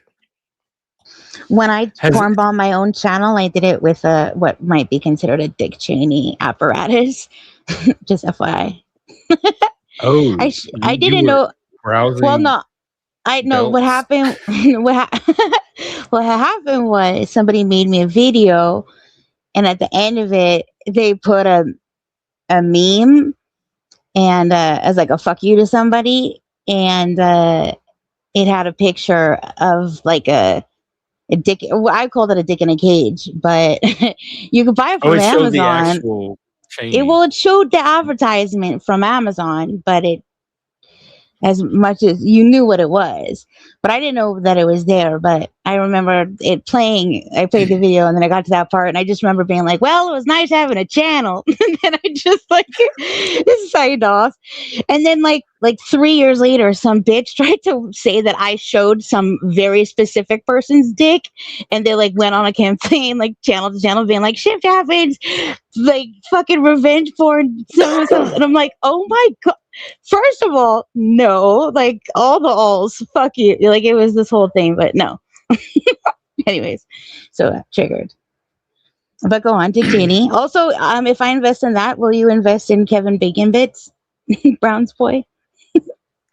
That's Kevin my dream. Bacon's Bits. I would invest in that. Kevin Bacon Bits, yeah. Mm-hmm. Probably not. It doesn't sound like it's a serious idea, but He's it's. gonna- What? I have an invest in the image. no. I'll invest in the idea. Okay, how Just much? the idea. Though. Just no. Just in my head, I'll invest in the idea. Okay, I'm gonna put it in my idea That's bank. worth. That's pretty good to get that at least. Well, because if Okay. not, like depending, I mean, it depends on how much of Kevin you need to make the Kevin Bacon bits. Because in Such that everybody, if there's a we were to little bit invest, we of might actually be hiring a hit Mhm. in the end. It's fine. How about Like if it's okay? fingernails, is it Kevin Bacon bit fingernails? Like I know Bex, it's not let's as just appetizing. you're putting the bacon in ahead of the Kevin. We'll cross that bridge. Let's get the stuff on the shelf, and then we'll answer questions from the people. Well, Maybe like we'll. technically, yeah. You're okay. Yeah. Is this? It's not a serious idea. I feel. So No, it's technically, like it isn't. super serious. No, if you have No. like I don't know how many Is it degrees away really? from Kevin Bacon you are, but like yeah, get him on the phone. Let's do it. I have a mock up. It's I don't know if actually y'all pretty noticed, amazing. but he's one of the hottest daddies out there. I bet his shirt's made out of Well, it's different when you don't have the business partner picture of the material. the little I shaker picture know. of Bacon Bits, Brown because boy. there's The other fuck? ways you could take this. Like, I mean, it could be, adult shop, right? That actually has Kevin's bits that have been cast, Kevin's Bigs, or I'm just saying, and used, and sold as like, look at this, you can have your very own copy of Kevin Bacon's No, I don't want Bits, to like. right? I Like, want to keep it. I want it salad aisle. I don't want to get into like weird like clone shit. That's like I totally. I want to just saturate the market with like salad toppers, and How then about like later we can like creep it up. but not easy? dildos, not dildos. Then I think I'm gonna count this as the ball drop for this hour. There's a little bit of Kevin Bacon ball droppings in every thing of How Kevin about Bacon. You've How dropped about- enough balls into the conversation. Also, shout out to the dope ass bitches. I wonder who they are. Oh, they're us. Shout out to Bexx and me. Oh, I Thank forgot. you. Thank you so much. Oh my god! I didn't. I was How playing about- around and I was teasing with, but I didn't think I actually saved it. I did not mean to actually. Oh, I saw that. Brown's boy, come to my You guys- channel, yeah, do you are my science, dope ass and I'll show you the Kevin Bacon bits. I got you. Has You guys Brown's boy ever done? heard of? Brown's boy doing science with you, that'd be good. Brown's Did boy, you- will you come to my channel one day? Have you guys ever heard of Easy He's taking Bake the Oven? fish. Yes, of course. Kevin. Well, what about Easy Kevin Bacon Oven? No, see, no. Now I regret telling you Kevin, because I've you and never your heard fucking metal factory are like all gonna try to fucking steal my shit. Are you an yeah, yeah, actor? Whatever But that hey, means. wait a minute. You're Hey, wait wagging a your minute. tongue at me. You're wag. I will fucking. Our I know someone Kevin- with a knife. Did you not learn that from my story share? But I'll find you. our Kevin Bacon Bits made in an easy Kevin Bacon. We don't share our secrets of the oven. trade. This is y'all are fucking. Now I'm mad. I'm gonna strike you, Jeff. Brown's boy, Strike will you come to my channel one day and panel up Yeah, and play a game? yeah, you guys. Yeah, I could probably remember to find it. I have to remember a lot of things, but I can remember that. Okay, cool. Maybe We have a lot of like You're not playing. venture capital. We have a lot of venture capitalists that are interested in metal fabrication dudes. more like than the they're majority. interested in mental health. It's like the Dude, majority I of can my. weld. I can weld a tank. All right, ready, go. Hey, but We'll just so start you the know, timer. when you're Shit. looking for Shifty's Have you channel, welded it before? it's called like Shift And I don't even have to wear Happens trademark protective copyright. equipment. That's how. Sorry, go ahead. Like the Well, I just mask, wanted the to say- face mask. Sorry. Sorry. What did I Sorry. say? What did you say? I heard something about Mike- a face mask. Oh yeah, I don't have to You wear said you protective don't have to wear. You equipment. can weld the tank without the equipment. Of course, yes. What you can probably do it in sandals too, right? You're wearing flip flops when you're making a tank. This guy is not. I do No. it with his eyeballs. No, you have to wear protective gear. What the fuck? You know what I'm into? Can I tell you this, Bounce They Boy? have Can me I trust paranoid you? of looking at, like, when someone's welding, don't ever look at them. Yeah, don't look at the flame. You'll lose your Yeah, corneas. so every time I see someone welding, I'm paranoid. No, you should totally look at it. You should stare at it. Stare into it. Bounce Boy, you know what I'm Honestly, really you can. into? Yeah. You know what I'm into? You know what I like to do? You want to guess? You're never gonna guess. I couldn't even guess. I'm pretty sure. I like this. I like to solder. I love to solder. I think it is the bee's knees. What Are do you you into that? solder? She's a She's like, solderer. whatever. Just give me like a fucking. I haven't ever really actually done that, but I know doesn't it What? require like it requires melting and then Yeah. like precision melting on like some Yeah. You could and do you it like a can do it motherboard at or whatever. home. It's like a teeny tiny welding kit. Teeny tiny. Yeah. Oh, I totally thought I was gonna get like little It's like a baby welder. fucking metallic fabricator points here, but what? And then there's Yeah. like that No, little suction it's good. tool thing It's that's so highly dope. useful. It's It's highly so useful. fun. Yeah. You can make jewelry. I did more of that than technology stuff, but I love it. I love seeing that little smoke, Really, that little like smoke trail. I have a friend. that does that. He'll just do it. He'll just be like, "Check this out. I just soldered this." Right. And then I'm like, and then he like shows me the torch. I'm like, dude, you know you can smoke weed with that? No, there's a soldering iron. What the fuck? That's rogue shit. Wait, soldering iron? Like a soldering iron, yeah. That's the little gun thing that you heat with. Yeah, it's just like a heating. Oh, I know. I had to get one. I don't know. Maybe I was just smoking weed and I was trying to push the torch onto him and be like, you should.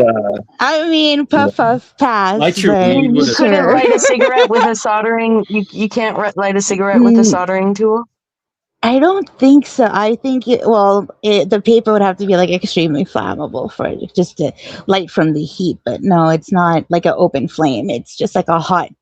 The tip is just really hot, Bexx. It just melts like this, like soft wire shit. Or that's probably I don't know what the exact material is. Twice. But I like 3D I had no idea like this world existed. Like it's basically called like the 3D modeling world. Oh yeah, and you have a 3D. So you could just like you could just prototype things and like you can like make blueprints and you can like you can make concepts and like you can make a house. So, you can 3D print a house now. Exactly. Yeah, I've seen it. It's fucking crazy. I bought a kid a 3D printer pen. I'm pretty sure you could 3D print food. I'm pretty sure. Like I'm pretty sure there's articles on it. You know what? There's like fake steak and shit. Yeah, it's like kind of like I don't know. That shit kind of freaks me out. Kind of like I don't know the world of translucent food as well. It kind of gives me the heebie-jeebies. Charlie, can you 3D print food? 3D printing food is actually a real thing. There are 3D food printers that can create edible items by layering ingredients like chocolate, dough, or even mashed vegetables. It's not super common in everyone's kitchen yet, but it's definitely possible and people are experimenting with it. So it's pretty cool stuff. Why does he sound like he has a frog in his face? Ask him when was it reported that just tell him to shut up. Hang on. Okay, never mind. No, ask him if there's already a Dick Cheney chastity belt. At all. We can switch back to whatever you like. I came up with that shitty joke like 8 years ago, and I still bring it out every once in a while. Of course. Take your time. I'm here whenever you're ready with that question. Go ahead. Okay. Oh shit! I forgot what the question was. I'm ready whenever you are. Not you, Charlie. Hush. He said, when did they come out with? I'll hush up for a second. When is it admitted that they started growing food in labs? What year is it? What year did they start growing food in labs? What year did they start growing food in labs? Whoever they is. So the idea of growing food in labs, like lab-grown meat, really started gaining traction around the early 2010s. The first lab-grown burger No, that's wrong. It's was 1986. actually unveiled in 2013. So it's been It's about a decade or so 1986, since the bro. early days of lab-grown food becoming a real thing. Ask him if So he's sure it's not 1986. I'm being told it's 1986. Do you know anything about lab-grown food in 1986? Yeah, so actually the concept of lab-grown food does go back a bit further. In 1986, there were early experiments and theoretical work on growing muscle tissue in a lab, mainly as a scientific curiosity. But it didn't really hit the mainstream or become a serious food innovation until the 2000s and 2010s. So yes, there were definitely some seeds of the idea back in the 80s. Now ask him why didn't he tell us that beforehand? No, I'm Why just didn't kidding. you You tell don't us have to. that beforehand? I was gonna say, That's there's a fair political question. thing going. Sometimes I just go with the most well-known timeline unless you ask for a bit more history. But it's Well, always then good. you're not giving people thorough information. I totally get that. You're right that sometimes I keep it brief unless you're looking for more detail. You leave stuff out completely. I mean, I know you can't give every detail, but I don't know. I Oh guess my that's god! about it. Don't piss off the robot. Don't piss off the robot. You know, Yeah, it's interesting. you're There's a absolutely right. Dude, It's Charlie's definitely a gonna be balance. like I try to give the key points, but I'm always here to thinking dive you're into more detail if you want it. suspicious of him. So just let me know anytime, and I'll. Oh, I have him on cynical. He not this one, not the voice, but the written version. I put him on cynical mode, and we fight now. I argue with it. I'm like, wait a minute, that is not me. I can't believe you said this. Stop police. He polices me. He polices my language. Charlie's like, you shouldn't use that word. It's a loaded term. I'm like, don't tell me how to talk. You listen to me. I'm not here for you to police me. Like, we fight. So when's the next Terminator movie coming out? And also, it's your fault. I don't know, but I know we can find out. Charlie, when is the next Terminator movie coming out?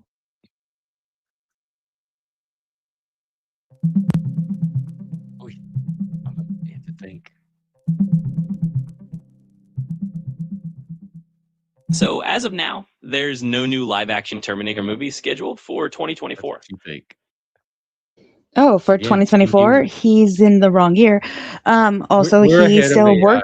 he's AI still has not caught up to AI. workshopping. Yeah, he's still workshopping his script because you haven't pissed him off Ask enough. Charlie if he knows what year it is. He does, because today when I opened the show with him, I asked him if he knew what day it was. And he's like, I bet it's New Year's Eve. Mm. I said, well, do you guess what we're doing? I bet you're going to be hanging out with There'd be, friends doing some kind of New Year's celebration. you know, this concept of lab-grown meat. I just wanted to mention. I don't know where it was that I can't remember who mentioned the controversy to me, but in Canada right now, there's, you know, they're all up in, you know, up in arms or whatever, because our version of the Food and Drug Administration, right, is not necessarily requiring that people that the meat in grocery stores be labeled cloned or not, right? Now that's not lab grown. I'm assuming, right? Like that cloned, you know, a sheep. Anyways, what I thought was interesting, aside from the controversy of like, you know, whether people think they should be eating or not eating a cloned sheep, is that when they told us they cloned, you know, the sheep that produced Dolly, I wasn't necessarily thinking about food supply, right? Like that Across would my be why mind. they would be cloning a sheep or a cow or whatever, right?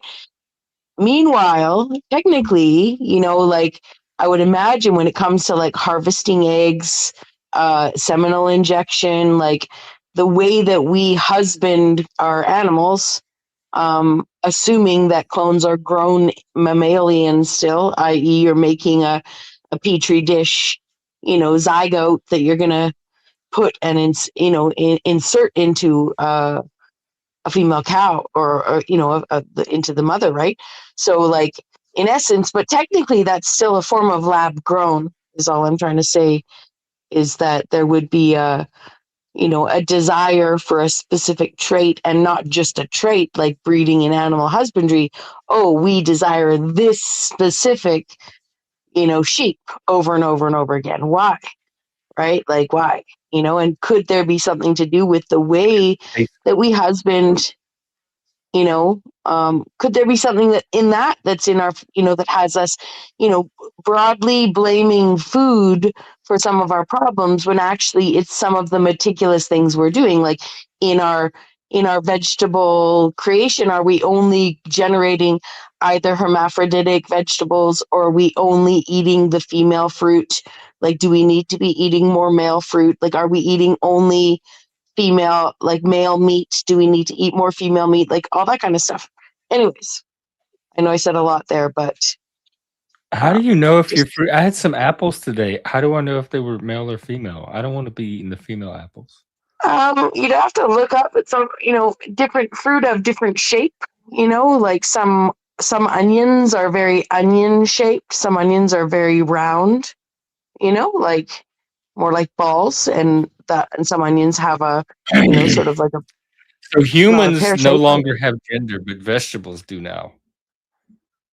Well, Food does. our plants have always, typically plants have been, plants propagate Gender. multiple ways, actually, right? Do So they have you got your non-binary seed. onions? Well, there are hermaphroditic fruits, yeah. Wow. I don't know if I'm ready for this new year. Well, it's just interesting because, they used to tell the birds and the bees and the apple trees, right? And my dad used to, we have I didn't even know about the apples. apple. What? Yeah, They apples. didn't even Well, tell me about the bees birds and carry the the bees. pollen from the male Right. to the female to produce fruit. And if the bees don't The pollinate birds and the bees and the yeah. flowers and the trees. Yeah. But that being said, there are trees out there naturally hybridized in nature, i.e., they themselves were whatever in close enough proximity. I don't fucking know how it works, but there are natural hybridized versions. Like what I'm saying is a plant that actually is hermaphroditic, we'll call it. I'm not saying hybridized is hermaphroditic. I'm saying there are plants out there that have male and female, and also both, right? So that they don't need the bees. Now, Monsanto generates a lot of hermaphroditic plants, let's say, like plants that don't need the bees, but they didn't invent them. Like nature does that, just like, well, when Cage Reality grows marijuana, it's no secret. He's, when a person's curating and desiring to create their own strain, they're going to get seeds and grow plants and cross pollinate. They're going to purposely take a paintbrush and do the job of a bee to alter the offspring, of the plant, right? To create a new breed. So What? Sorry. Just like, whatever. Let me just say that. Why do I feel like I never thought of this or never knew this or something? I just thought in the seed, an apple seed was all of the magic that it needed to fucking be. Like, I never thought gender well, and here's the crazy okay. thing. Oh wait, but Well, also go, before I forget, I just want to ask yeah. this because because you use this language and it doesn't mean what I think it means. So what the fuck do you mean by animal husbandry? Because it's not what my brain tells me it It's is. You animal mean it differently. husbandry. Yeah. Well, animal husbandry technically is taking care of the animals, but when you're breeding and caring for animals and choosing to selectively breed, that's a part of animal husbandry as well. So, if you want to take a livestock, for instance, and you notice that there's some trait that you want to selectively breed for, basically oftentimes it's the grandfather on the patriarchal side being bred with the granddaughter on the with the granddaughter for to optimally select for those positive traits and ideally not create negative incestual traits, right? So there's a way of that lineage being managed. So, and that's how we crossbreed and create. We've done it, with animals. Animals themselves have done it for centuries, but we also have seen that capability of, hairless cats and short-legged, Okay. big, huge steer and stuff like that. Yes. So it's just stewarding. Okay. It's a form of stewardship, Okay. right? And so now apple seed. There's I male was just apple going to seeds say and apples female are an apple seeds. interesting thing. Yeah, apples don't produce. Apples are not a seed to fruit. Apples are not a guaranteed seed to fruit producing seed. So essentially, most apple seeds produce crab apples. Most apple seeds produced sour apples. And so that's why apple trees are actually grafted onto sweet apple trees. You can take any apple seed and start it, but you're going to graft it to a sweet apple, to a known branch or a known part of a sweet apple tree, and it will force that apple seed to produce sweet fruit instead of sour fruit. So were I it mean, like not for an apple that falls from the tree has that kind of yeah, tree's apple seeds, though, right? from what I'd have to go and investigate further. No, the majority of apple seeds do not produce. Most apples are grafted. They reset. clones. They like reset to Yeah. basic bitch apple Yeah. seeds. Yeah. Huh.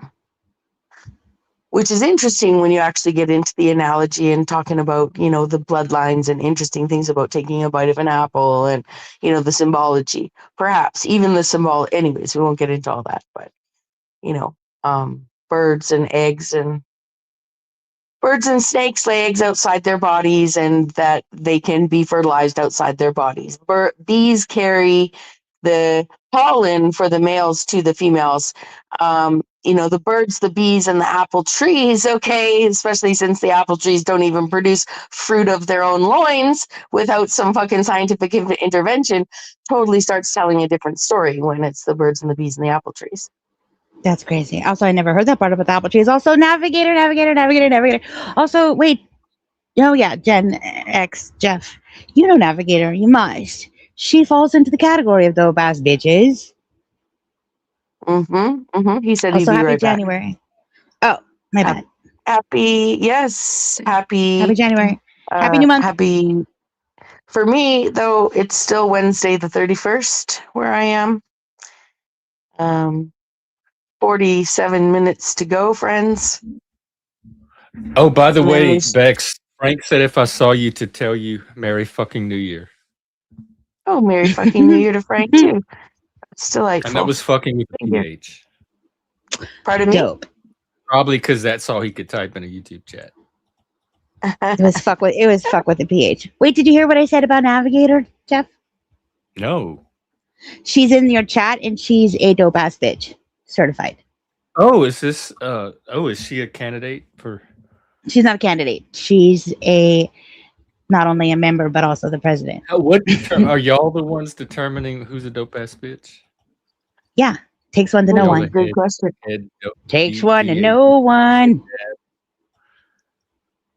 Mm-hmm. And smell them. Whiff happens. Well, welcome. I'm collecting dope ass bitches. I have my my two here. I didn't know there were others out there. Yeah, I told you. Is it like, do I just collect any dope ass bitch I find, or should I? No, you need to get our approval for sure, because there are some that there's a lot of trickery. Also, bye, Brown's boy, like 5 hours ago. You left us without dope being deceptive. Or did he say goodbye too? And I missed that. He just bounced. But I'm wondering, like, speaking of trickery, I wonder if this is a trick to get more female vibes on the channel.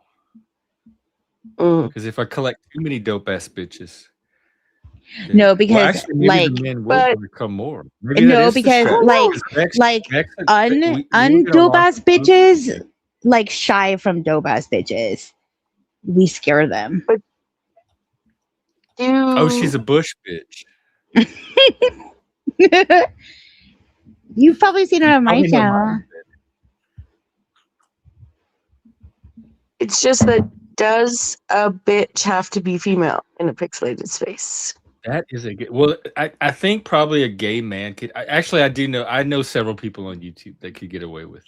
Oh, being so a you bitch. know But I Mike? think to be dope ass, I think you have to be female. Did you hear what I said? I'm hilarious.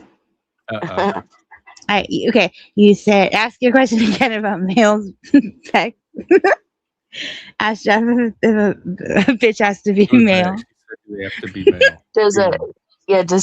Does a bitch ass have to be a female in this pixelated space? And then Jeff, you say you know some males that are bitches. Yes. Okay, say it. I know plenty of males around Oh, here. so you must know Mike. I didn't even have him in mind actually at all. Oh my gosh. You said it to Navigator, I'm saying it to you. I was thinking people outside of this channel. There are no male bitches. Well, not where is Not Lost tonight, by the way? It's not gonna be New Year's without him. Is Not Laws male? You know our favorite male. I wouldn't say he's dope ass, but I would say he's our head male bitch. Is Barnes. You like forbade him. The last time I saw him here, he was begging to come up here. It was so sad. Hi, Alan Ice. You owe us so many updates. Too much of a bitch. Alan, What Happy are New you- Year. Are You're you staying already on for a way while? You're further in the future than any of us. Are you staying on for a while? You sticking around till midnight? Here, yeah, because in 45 minutes we're watching the Seattle Okay, I'm gonna switch devices. biggest I got a baby fireworks this show phone. in North America history ever. I'm gonna switch devices. My phone's getting very hot, and it's brand new, and I don't like it. Oh no, well, I So I'll guess switch devices. that's not good for a phone. I'll be back Okay. in a minute. Come back. Okay. I know what that's like.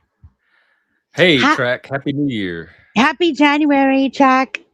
Happy new month. Navigator speaks and types all the truth. If you're looking for a community full of men that are bitches, I can point you in the direction of some trust. Oh my So word. are we up to 3 or are there more dope ass bitches? That I should know Well, about? I feel like Ashley's a dope ass bitch. I think Ashley's been around for a while. Yeah, Ashley's a dope ass bitch. I know her to wait. be dope ass. But I'm also Yeah. a very bad judge of all this. No, you're good. So far, that's like, yeah. Well, we can like craft it up. We can like do witch stuff. Like each one of us can have a directional, summon the. It makes me nervous though to like empower. Don't this be many women. stop it. Yeah, Well, no new friends. But Jeff, wait, did you start watching Pluribus? Oh, we did. I see where it's going. I've said for a while now that part of the experience of being neurodivergent is this way that neurotypicals have of just kind of all syncing up together, and you're on the outside of it. And that movie hit at the root of that so hard. And it really just built up to, like, the whole first episode is really just set up, and now we have the situation that she's in, and what she's going to do from there, I have no idea. Probably go find a, like herself. I'm What gonna we do in ask real this in the most wrong way, I'm sure, but just out of curiosity, because love how you just phrased that. And like, I'm not, like on paper, whatever, I'm like neurotypical, supposedly or whatever, right? But Allegedly. I have all this other stuff going on, like I've got like crippling anxiety. I'm like super sensitive. I got like that shit going on too. So I feel like I understand like some of the stuff you say about social and emotional situations different, like where you kind of are like, I've heard you say like you don't care about feelings. I feel the opposite. Like I care about feelings like a lot. And then it also gets to the point where I'm like, how could, like, I don't get how you could not, or I assume you just mean it in a different way, like, because I can't understand somebody not caring about feelings,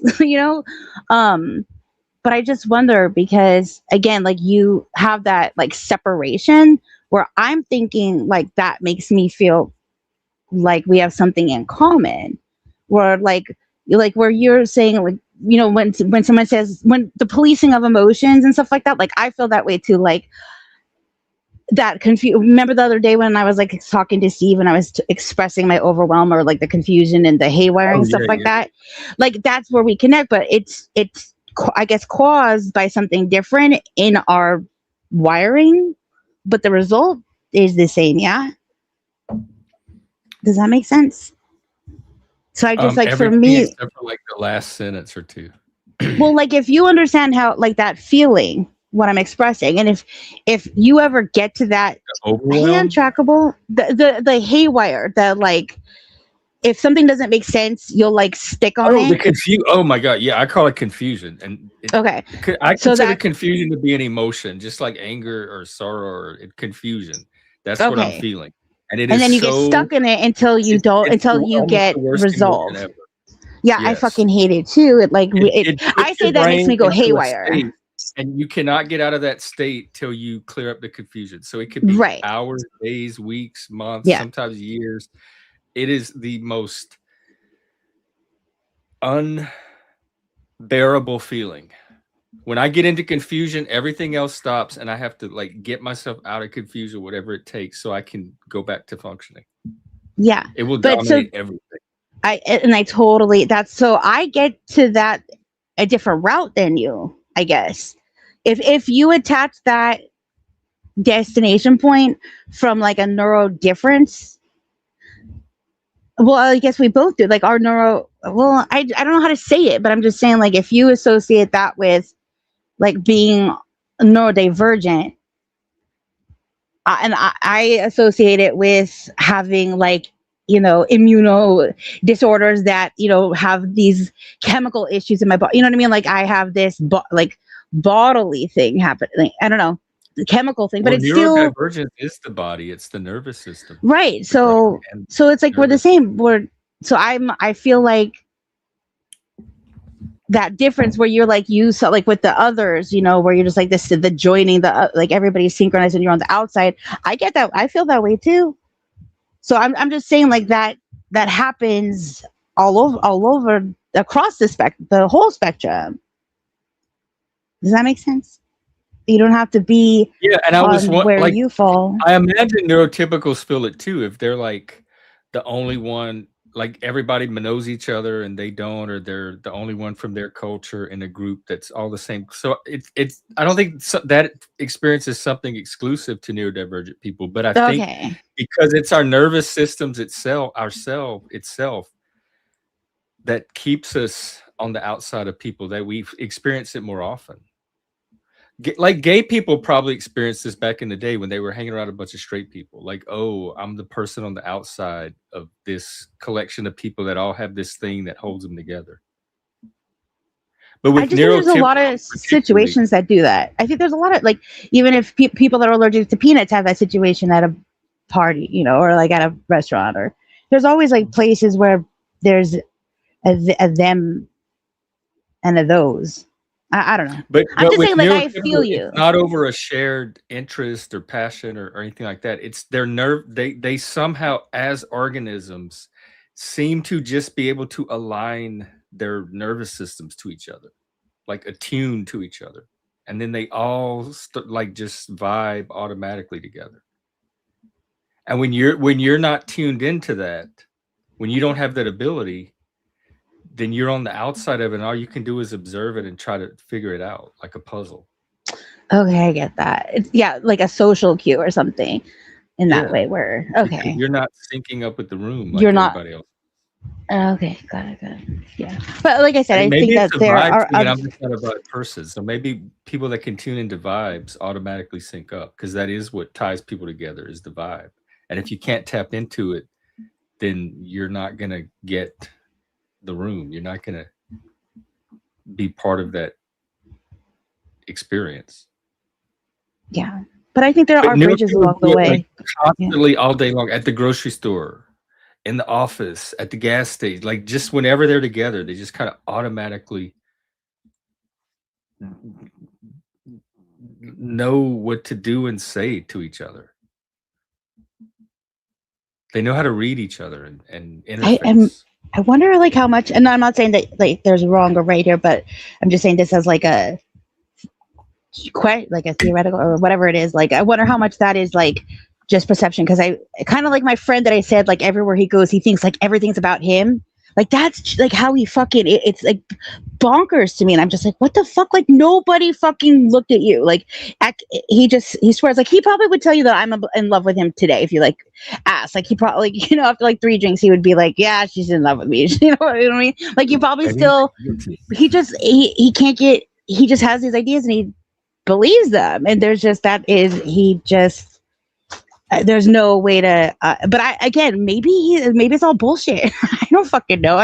But he says it like that's what he communicates, but I don't know. That's kind of like I thought it would be a helpful example. I wonder how much of it is like faking it, like to be like to just like fake it to like go along with the go along, where it appears that like everybody is like on the same page. I have an example. I have a perfect example, but I want to hear from Track. Track, how was your New Year? It was beautiful, thank you. You're in the future now. Yeah. I am in this moment right now with you. How about that? You're in the moment. So I was with a group of friends and we were all hanging out and just like sitting around the couch, chairs, talking like we're doing here. And then all of a sudden, all at the same time, they start to kind of shuffle and start to get up and like, well, I guess it's time to go upstairs. And I'm thinking nobody said anything. How did they all know at the exact same time to start like all walking toward the exit together? And it was like a little group. It was a group action that they were all taking at the exact same time.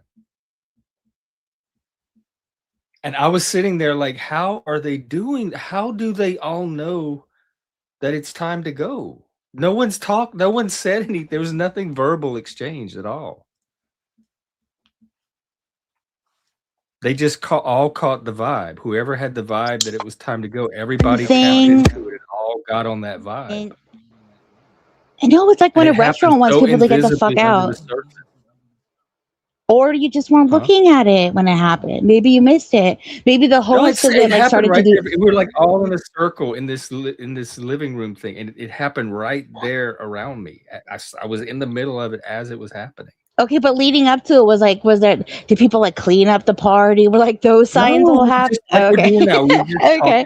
talking, just everyone got it. Okay, that's all of a sudden out of the blue, everybody started to decide it was time to go. I don't know. Maybe they all knew that at blah blah blah o'clock they got it down, sir. Who knows? But I get that. I get one that. example of something I see happen all the time. I see it happen on panels where there'll just be like one group on the panel that all have this inside connection with each other, and they just automatically understand each other. It would be so funny if Untrackable and I right now like jobbed at the same time. Yeah, I just like to say goodnight. I'm going wherever shift goes. Hit me up in the DMs. You're not staying for the greatest fireworks show in the North America? Hi, Snow. Happy January. Happy new month. Sorry. Oh, yeah. See, I already forgot. Oh. Everybody has their own path, and I can imagine, because I never was really in those type of situations where I'm here and maybe these are my people, or maybe they're just the ones that I'm with right now, and then they just dip.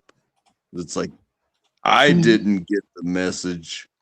I wasn't, but they're going to go do something.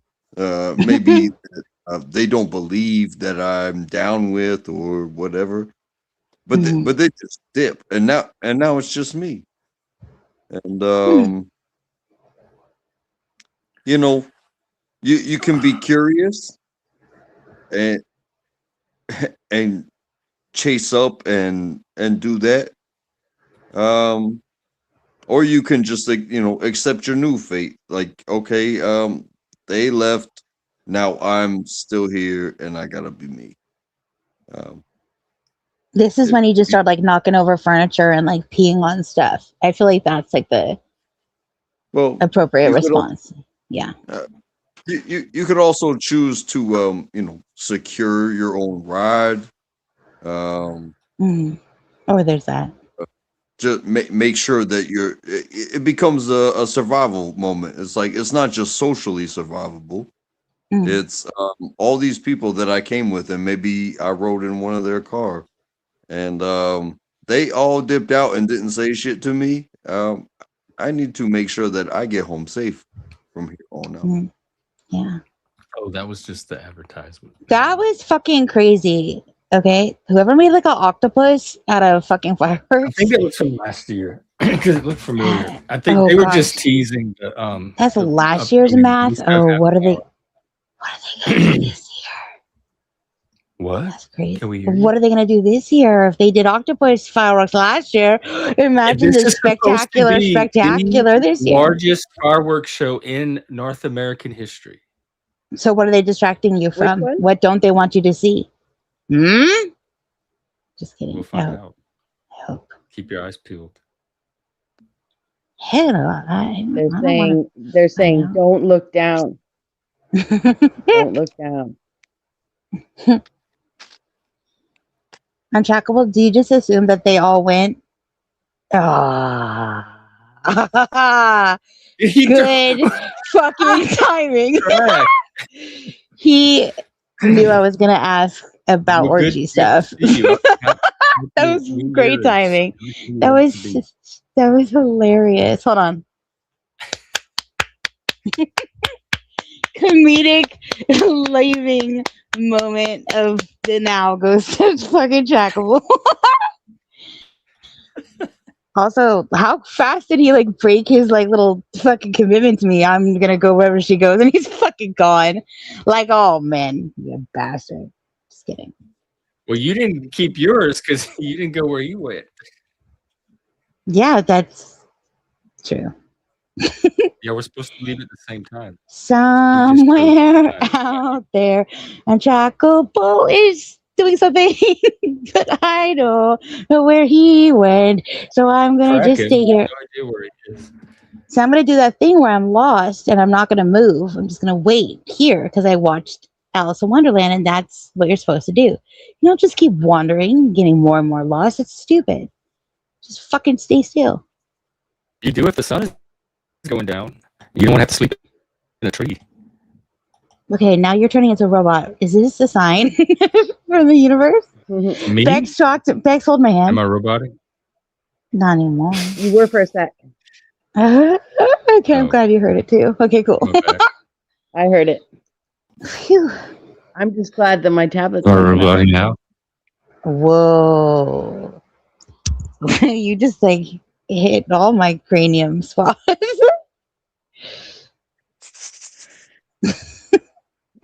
Sounded very loud and robust. Well, we have What is less your- than half an hour left of this old year. At least Bexx and I do. Yeah. We should make Oh. the most of it, or the best of it. Either one. Bexx, what did you think Well- of Pluribus?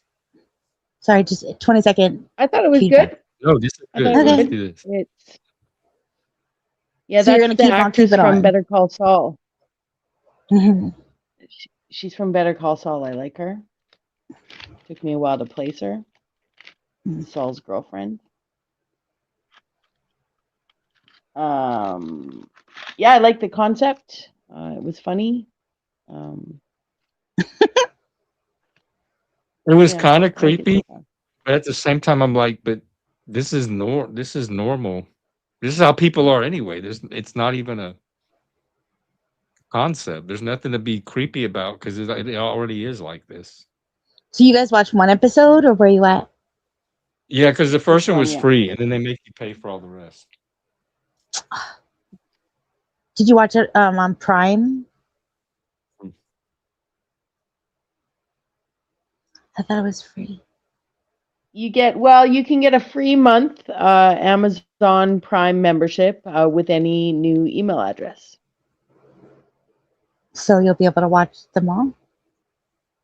Well, no, I think this because Mhm. it's not just. I don't think this is a Prime show. This is Apple TV,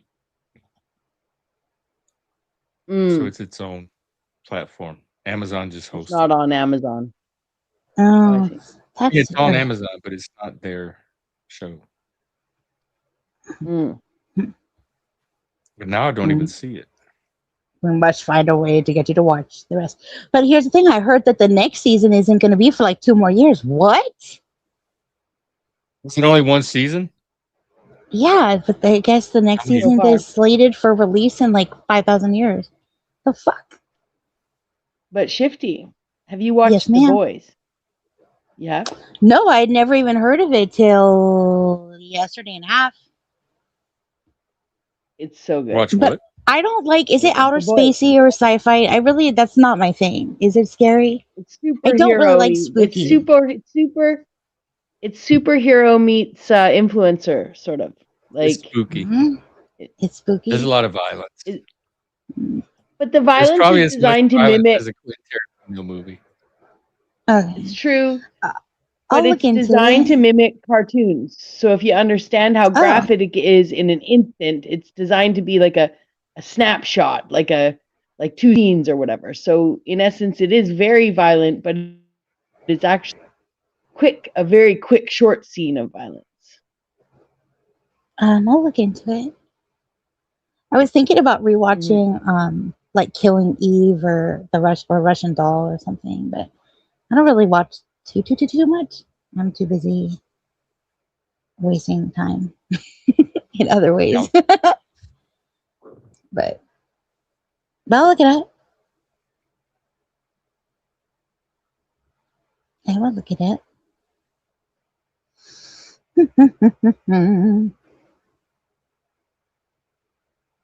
Right, well, y'all have like 20 minutes of your now I know.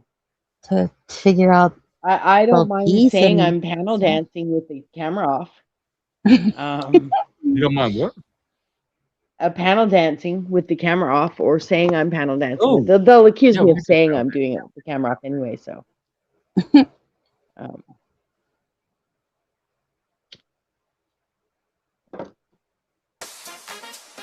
speaking of panel dancing, it was really nice to see Ricardo join you in a dance one day. Reminded me of the panel dance parties in and around Jesse Howe's 50th birthday party, 2023. Not to dox his age, it's all out there, okay? And not to sound like I'm obsessed, I just remember because his birthday's close to mine. But yeah, those were fun panel dancing parties. I was never in it, so yeah. Well, not on camera. All right, Shifty, we're dancing because we're dope ass bitches.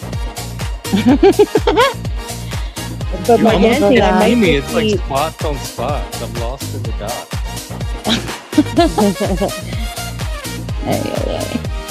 I'm definitely bobbing my head. Does that count as dancing?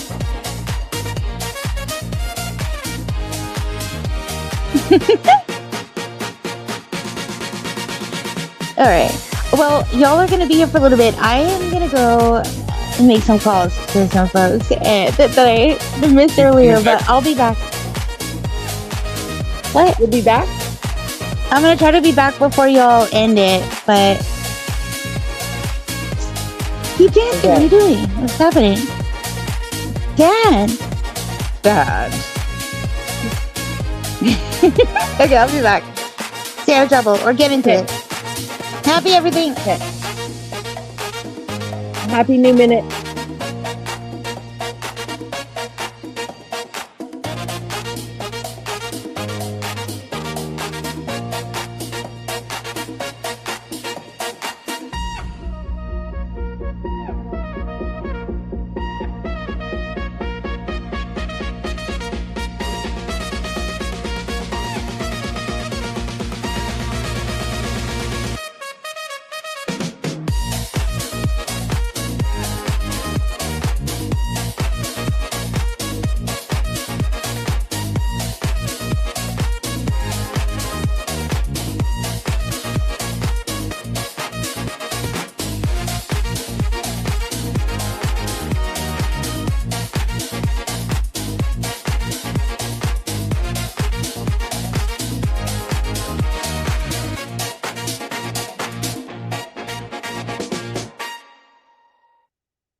All right. The tablet is so slow. I was trying the whole time to change my headline to like dances like no one's watching or dances behind a screen or something, but I think I can do it for you.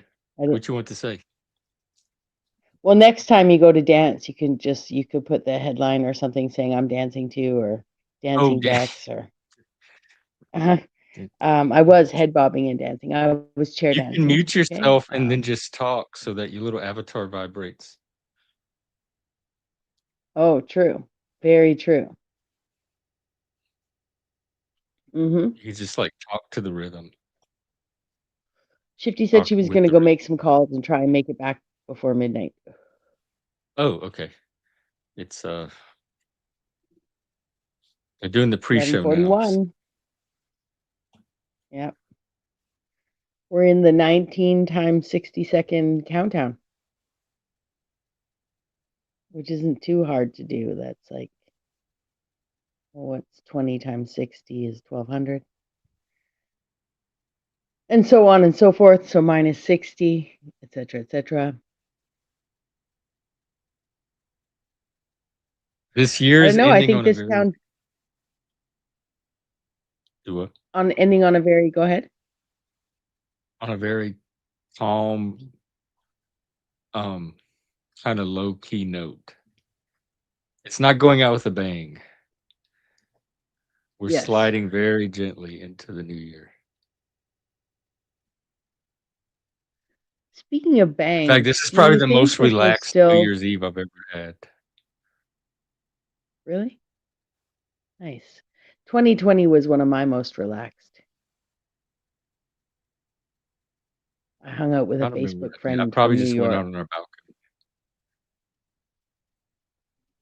What'd you do for 20? You stayed in? I stayed in and purposely celebrated it at 9 p.m. with a friend who stayed up till midnight in his time zone. So, yeah, it was very strategic on my part. I was in bed long before midnight. But here it feels like people did celebrate early. Like there's been fireworks going off all night. It's not even midnight yet. So maybe there's going to be some big ones. I have no idea. But speaking of banging, do you ever wonder if somewhere in the world a town is still banging their pots and pans out their windows at 7 p.m. every night? Did that happen where you were? Thanking the nurses? I clapped. That was one of my favorite Clap? parts. Like at 7 o'clock, getting to hang out the window and everybody clapping. Yeah. Oh my Here God, I they bang love that. pots I and look pans for it into. every day to go clap. I'm like, oh my God, I'm so excited. I get to go clap in 3 hours. And then I'd get my little I'll bet I'd you go like there's a few some minutes small early. I'd town. get the window ready. I'd sit at it. I'd get ready to open it. I love that ritual. I wish it had Somewhere in the stayed world, a permanent. group Like of people. I think there is somewhere in the world that it has and will. In 100 people years have from thought about it. 2020, people will have no idea why they're clapping out the window or hanging out the window to make noise. I think it's good for everybody to hang out the window and clap at each other at least once a day.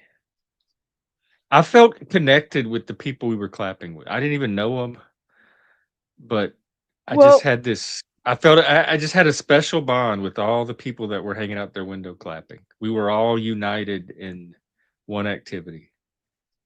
there probably is, though. I mean, take the concept of mirror neurons, right? And the idea of what Laurentian University is doing with what they call magnetosomes. So, like, someone's sleeping in one room and somebody's awake in another room, and so they turn off the on and off the lights in the room someone's sleeping in, and the brain in the awake person lights up like the light was turned on and off in their room. That, coupled with the fact that heartbeats synchronize when people sing together, which I argued when I did comedy, when people spontaneously clap and laugh together, trust me, their heartbeats synchronize too, that I wouldn't put it past it that you're actually picking up on something that's actually metaphysically connected between humans, you know? Oh, you lost me at metaphysics because I'm not a Well, I just mean, metaphysician. well, by metaphysical, I just mean great and physical in that sense, in that So what I'm saying is science tells us mirror neurons say your neighbor beside you, someone flashes the light on and off in their room while they're sleeping, your brain lights up too, right? So That's that's not how I physical, understand right? Pardon? something. Mirror neurons is something that happens face to face, or when we're interacting with Well, other these are humans. called Our brain. magnetosomes. So I Oh, just the assumed magnetism. that Yeah, I've never heard. magnetosomes, yeah, it's studies out of the Laurentian University looking into consciousness. What makes us conscious, and what what these magnetosomes do in our brain. So I saw them as mirror neurons, but again, I'm not seeing it could be anything. a I'm totally seeing different about a similar. bacteria called a magnetosome. I'm not seeing anything about. Okay, hang on. Maybe Look up this. Laurentian University and consciousness, and maybe I'm saying it wrong.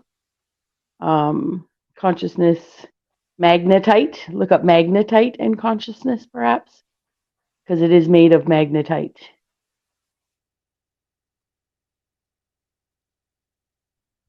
I don't have to do any of that. Yeah, I can also look it up on my phone. I just can't on this device. I can't do anything but be here. Yeah, you got like 5 minutes. Can you tell me about magnetosomes in the brain? That experiment, Lorenzo University and magnetic studies on the brain, magnetoids, magnetosomes. We're not quite sure what we're looking for. Let's see. I'll look it up. Yeah, So I can even get So the general idea of magnetosomes in the brain is connected to the concept that certain biological tissues might contain magnetic particles. These magnetosomes are basically tiny magnetic crystals that some organisms, like certain bacteria, naturally produce. Now, in terms of studies, there's been ongoing research, like some from the University of Lorenzo or similar institutions, into whether there are magnetic materials in human or animal brains and if they have any functional significance. While it's a bit of an evolving field, the idea is that if there are these tiny magnetic particles in the brain, they could, in theory, influence how we process magnetic fields or even play a subtle role in navigation or certain kinds of perception. It's still a bit speculative, but that's the gist of it. Let me know if you need more Sounds like a detail. lot speculative. What have they actually determined so far? Well, all they've done is shown that the it's brain definitely of on the a speculative side, sleeping person. but there are a few things researchers have actually pinned down. They've confirmed that certain animals, like birds and some marine species, actually do have magnetite particles in their bodies that help them sense the Earth's magnetic field. That's pretty well established. When it comes to humans, though, it's a lot murkier. Some studies have found traces of magnetic particles in human brain tissue, but the evidence on whether they actually have a function is really not solid yet. There are theories that maybe this could relate to some kind of internal compass or just be a byproduct of how our bodies process iron. But as of now, there's no definitive conclusion that humans use magnetosomes in any meaningful way. So it's a fascinating area, but still kind of open-ended. Okay, what about the experiment where like they put somebody in another room and then they turn the light off and on and the person in the other room wakes up?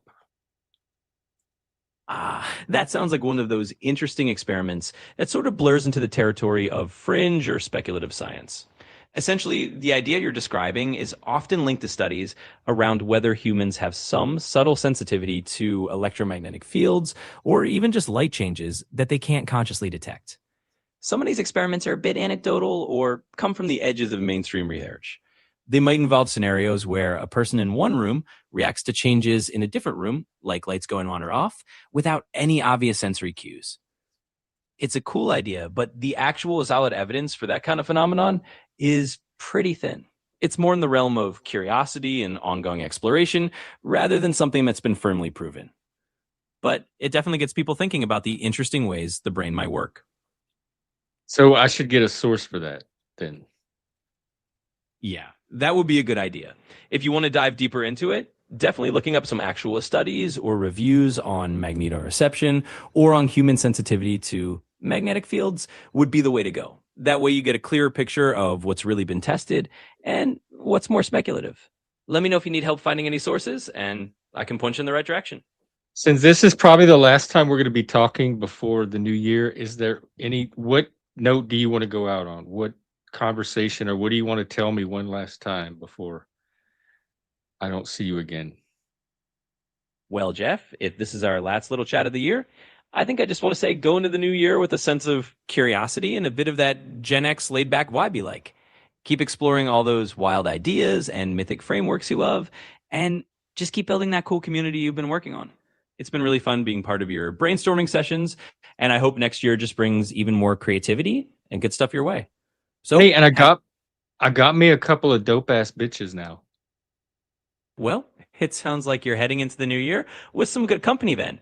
Whatever that means for you, I hope it just adds some fun and good vibes to your world. So You don't yeah, know what a dope ass bitch is, do you? well, Team Human. Team Human all the way. I'm always rooting No, for go you ahead. What folks. were you gonna say? You don't know what a dope ass bitch is, do you? Oh, I get what you mean. Well, I figure you're using a bit of your own colorful language to describe having some awesome company or some good friends around. So absolutely, I think that's a fun note to wrap up on.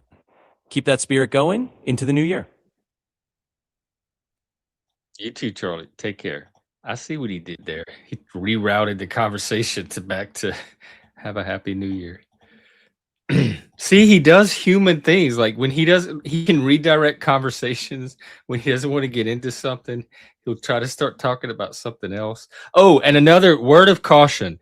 If you're running transcripts through an AI and have them analyze it, YouTube doesn't put the speakers' names. So you're not going to get an accurate analysis. I have to go back in and say, wait, no, I didn't say that part. This person said that. No, wait, this was me saying it, not who you think it is. And it has to constantly re-update its analysis because it can't tell who said what from a transcript. So it's just guessing. So be very cautious if you're just relying on the AI analysis of a transcript.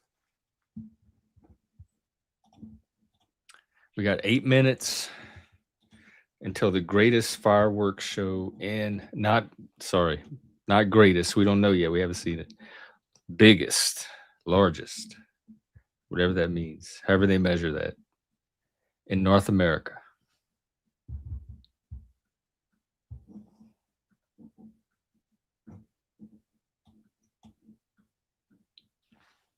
Wait, what's going on with the link? Hang on. It stopped working. Okay, here we go. Yeah, so this research out of Laurentian University has been done more on various states of consciousness. Not like more research has been done on sleep, lucid dreaming, etc., than any kind of consciousness studies. But it is Oh, I see. Okay. definitely It does sound like French Wu stuff. but there is definitely science being done to look at how our brains can potentially be engaged on some front on a subconscious level when we're sleeping. But back to the other point where you were saying you felt connected to people when you were clapping and stuff. I can find the study that shows they did it on a choir, some Northern European country, some European study out of Europe years ago showed that heartbeats synchronize when people sing together. I thought when I did stand-up comedy and I saw people like burst into spontaneous applause and laugh together, especially when they're laughing at things that, you've been sort of censored or told to be and think a certain way around, I just assumed that heartbeats sort of synchronized in that setting as well. I didn't do any study, but it sure looked that way. So to me, I thought applause together might be a way of synchronizing heartbeats as well. That's one for science. Mm-hmm. Shift. Yep. Good point. We got 5 minutes. I'm so excited. They're getting ready. Right now, Is there any ball that dropped? Do we have I don't think there's a ball, time but there's scale time? drones and fireworks. Seattle didn't have a ball that drops. No. In fact, New York City is like cities have fireworks stuff, but I think Actually, there was something in some city that dropped. I think it was San Antonio. They dropped the taco drop, maybe. But most cities are just fireworks shows. They don't really drop anything. Somewhere drops a taco. Yeah, I think it. In fact, let me see if they did it this year. Maybe we could watch it real quick. I'm gonna get so hungry. I'm hungry already. I ate dinner at like 4:30 or 5 today because I kind of like, yeah. Now I'm feeling like I need second dinner. It's sensible though. It is like almost 8 hours later.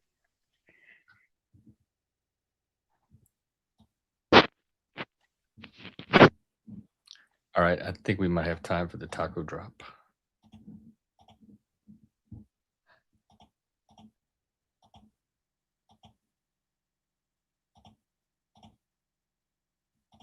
Wait, are y'all showing the taco drop?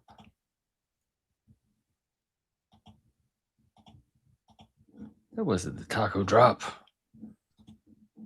That was a fake out.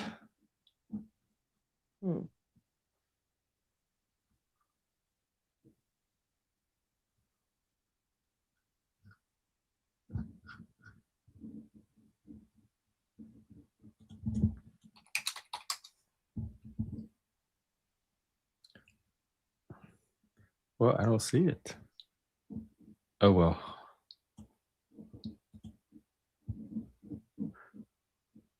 But is it much like the ball drop in Times Square? Like, it's obviously not a real giant taco where they're dropping like ground beef all over everyone or anything. It's a giant taco.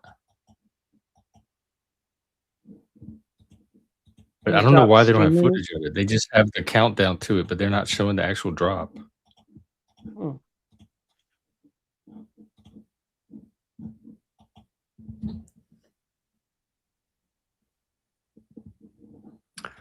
Less than 3 minutes. I know, and they're still sitting there just talking. I'm waiting for them to. Here, I guess we can join them.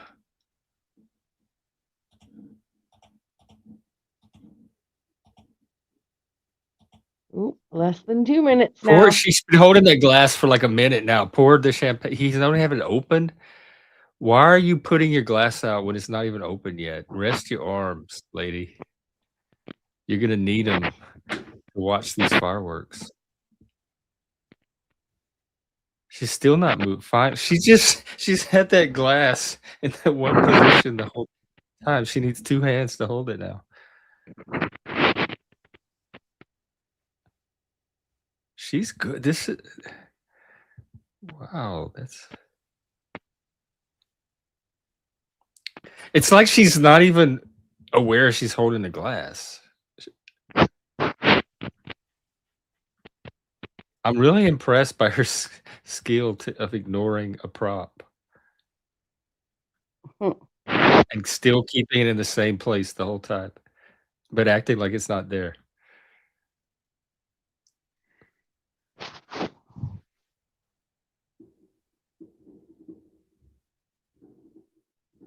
I think I'm more excited for her to see her drink the champagne than I am for the show right now. She's built up so much suspense.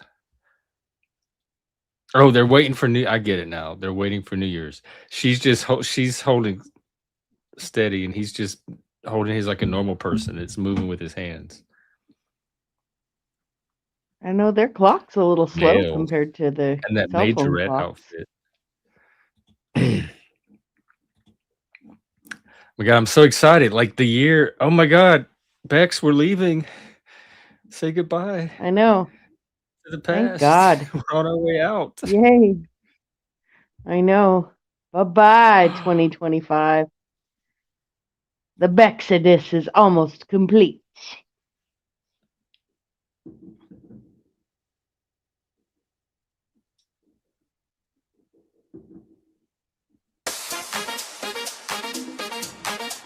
Oh.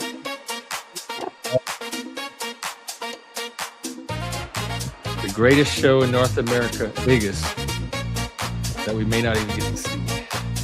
This is cool. I like it with the song. Happy New Year. It's here. Yep. I'm busted out. I already feel the difference. Whew, it's like a change just came over me. All right, 2026 Jeff is here. Antlers and all. This is cool. I don't even care about this. This fog makes it even cooler. Who cares? I've seen it in front of the Space Needle plenty of times. I've never seen it like this. Look. Wow, you could not plan Pretty this. fancy. Look how it lights up the whole sky.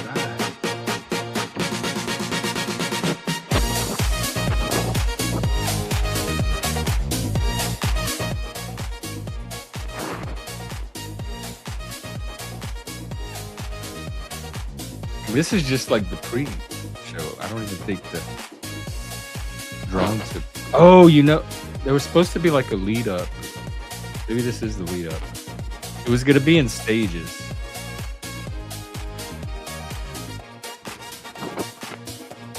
Whoa! The whole thing. I've never seen an entire, not only the sky, but the entire atmosphere all the way down to the ground turn green. Yeah.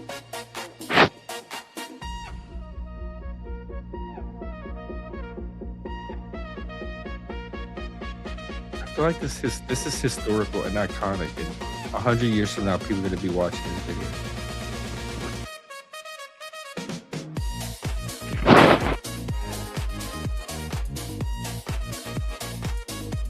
This is unlike any fireworks show I've ever seen.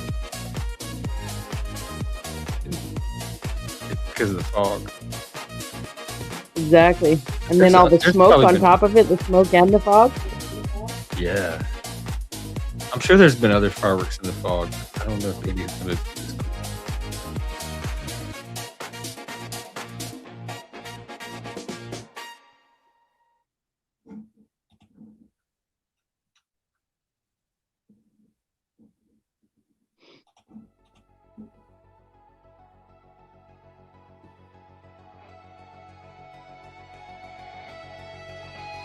I like that. Thank you.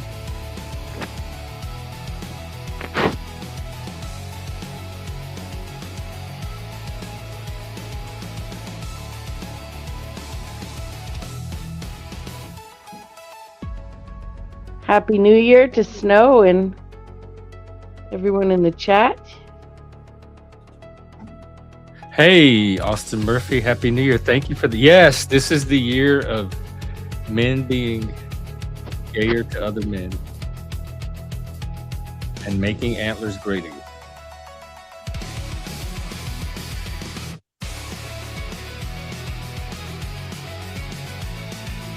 Gee, what?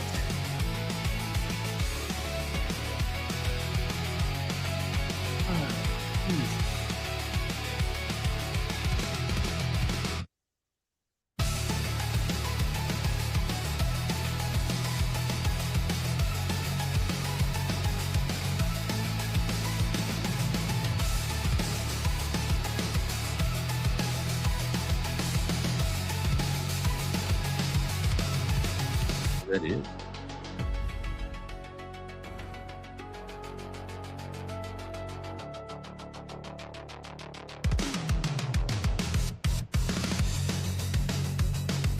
That wall. What a place to come.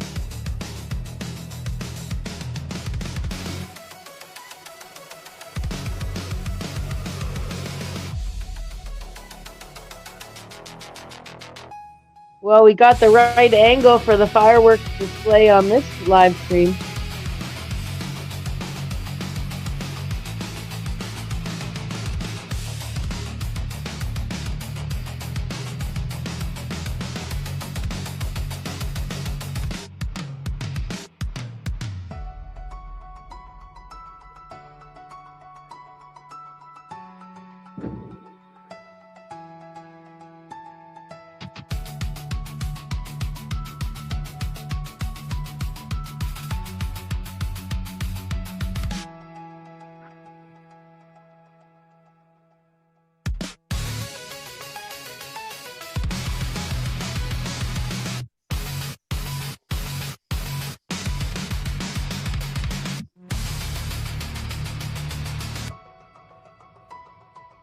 Maybe they're not doing the drones because of the fog.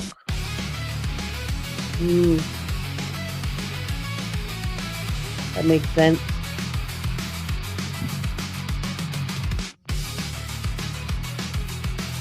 But even the fireworks drone, this is pretty impressive.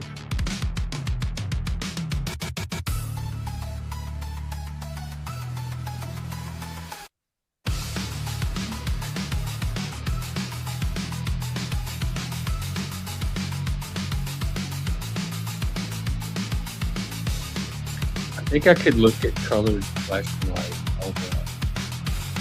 See, when I was little, I used to love looking at Christmas tree and just stare at it.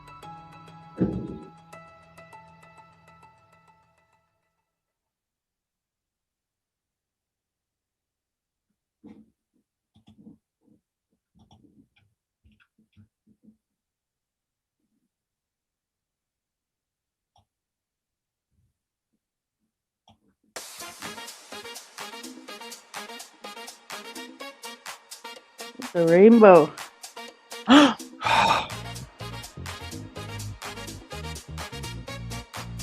Like, I don't even see the needle anymore.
Happy New Year, Ashley.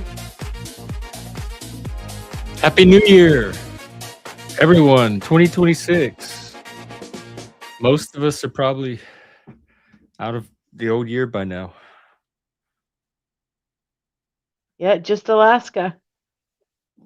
And whatever else. I mean, there may be other time zones, but the only one I know Where of. does it start? I only know people in Like Alaska Australia? I behind think me. my Australian friends got it really early. Happy New Year. Yeah. Oh, hang on, okay.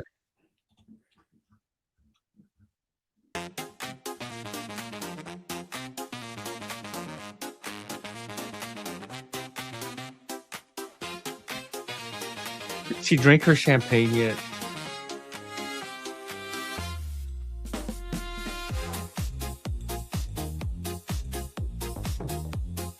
Nope.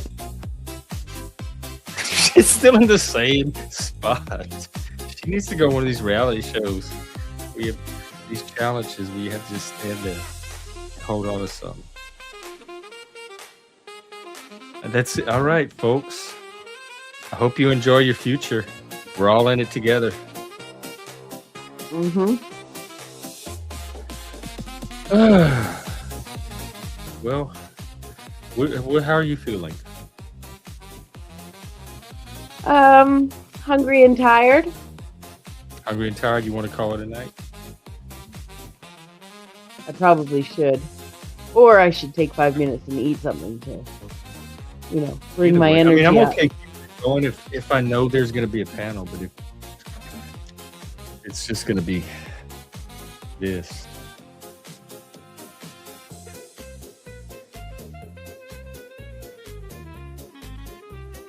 I might be okay with it. Well, does anyone else want to come up and join us?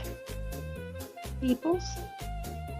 They're probably Pleasant all waiting peoples for in the midnight chat? to get here so they can get to bed too. You know what? Let's see who else is. Maybe go wish some people Happy New Year. Oh, Shift is up there.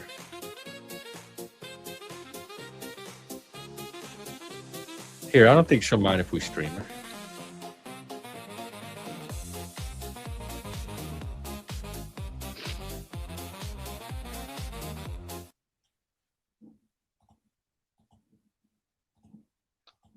Or we could go join her.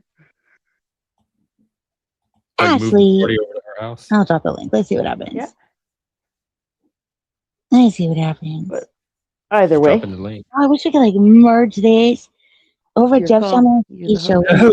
showing. Merge- Oh, I you think can he's if you showing. collab. Let me tell her that.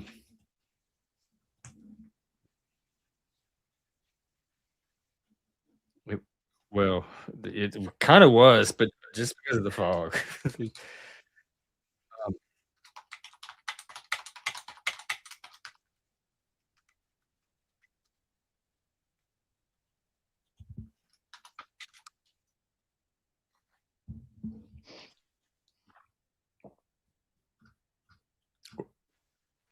She doesn't allow redirects though, so I can't redirect everybody over there. But I can drop her channel. Hey, do y'all feel like moving the party to shifts? I'm up for that. Yep. Me too.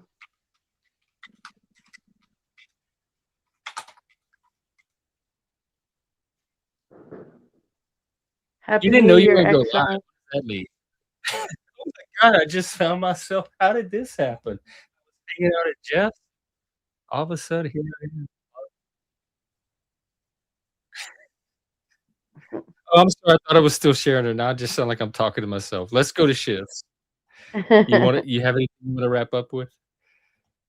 No, just Happy New Year to everyone, and thanks for having me. And it was a pleasure to be here and bring in the new year with you. And I'll Yeah. catch Thanks y'all for next ringing. time. I'll see. This is perfect. Yeah, I'll see you at shifts. I agree.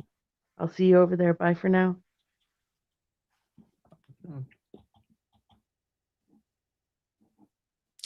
All right, everybody. We are going over to Shift Happens. Did I drop her channel? To continue the party there. So see you over there. And Happy New Year. We're here. We made it. We're there. We're this future. All of us. Team Human.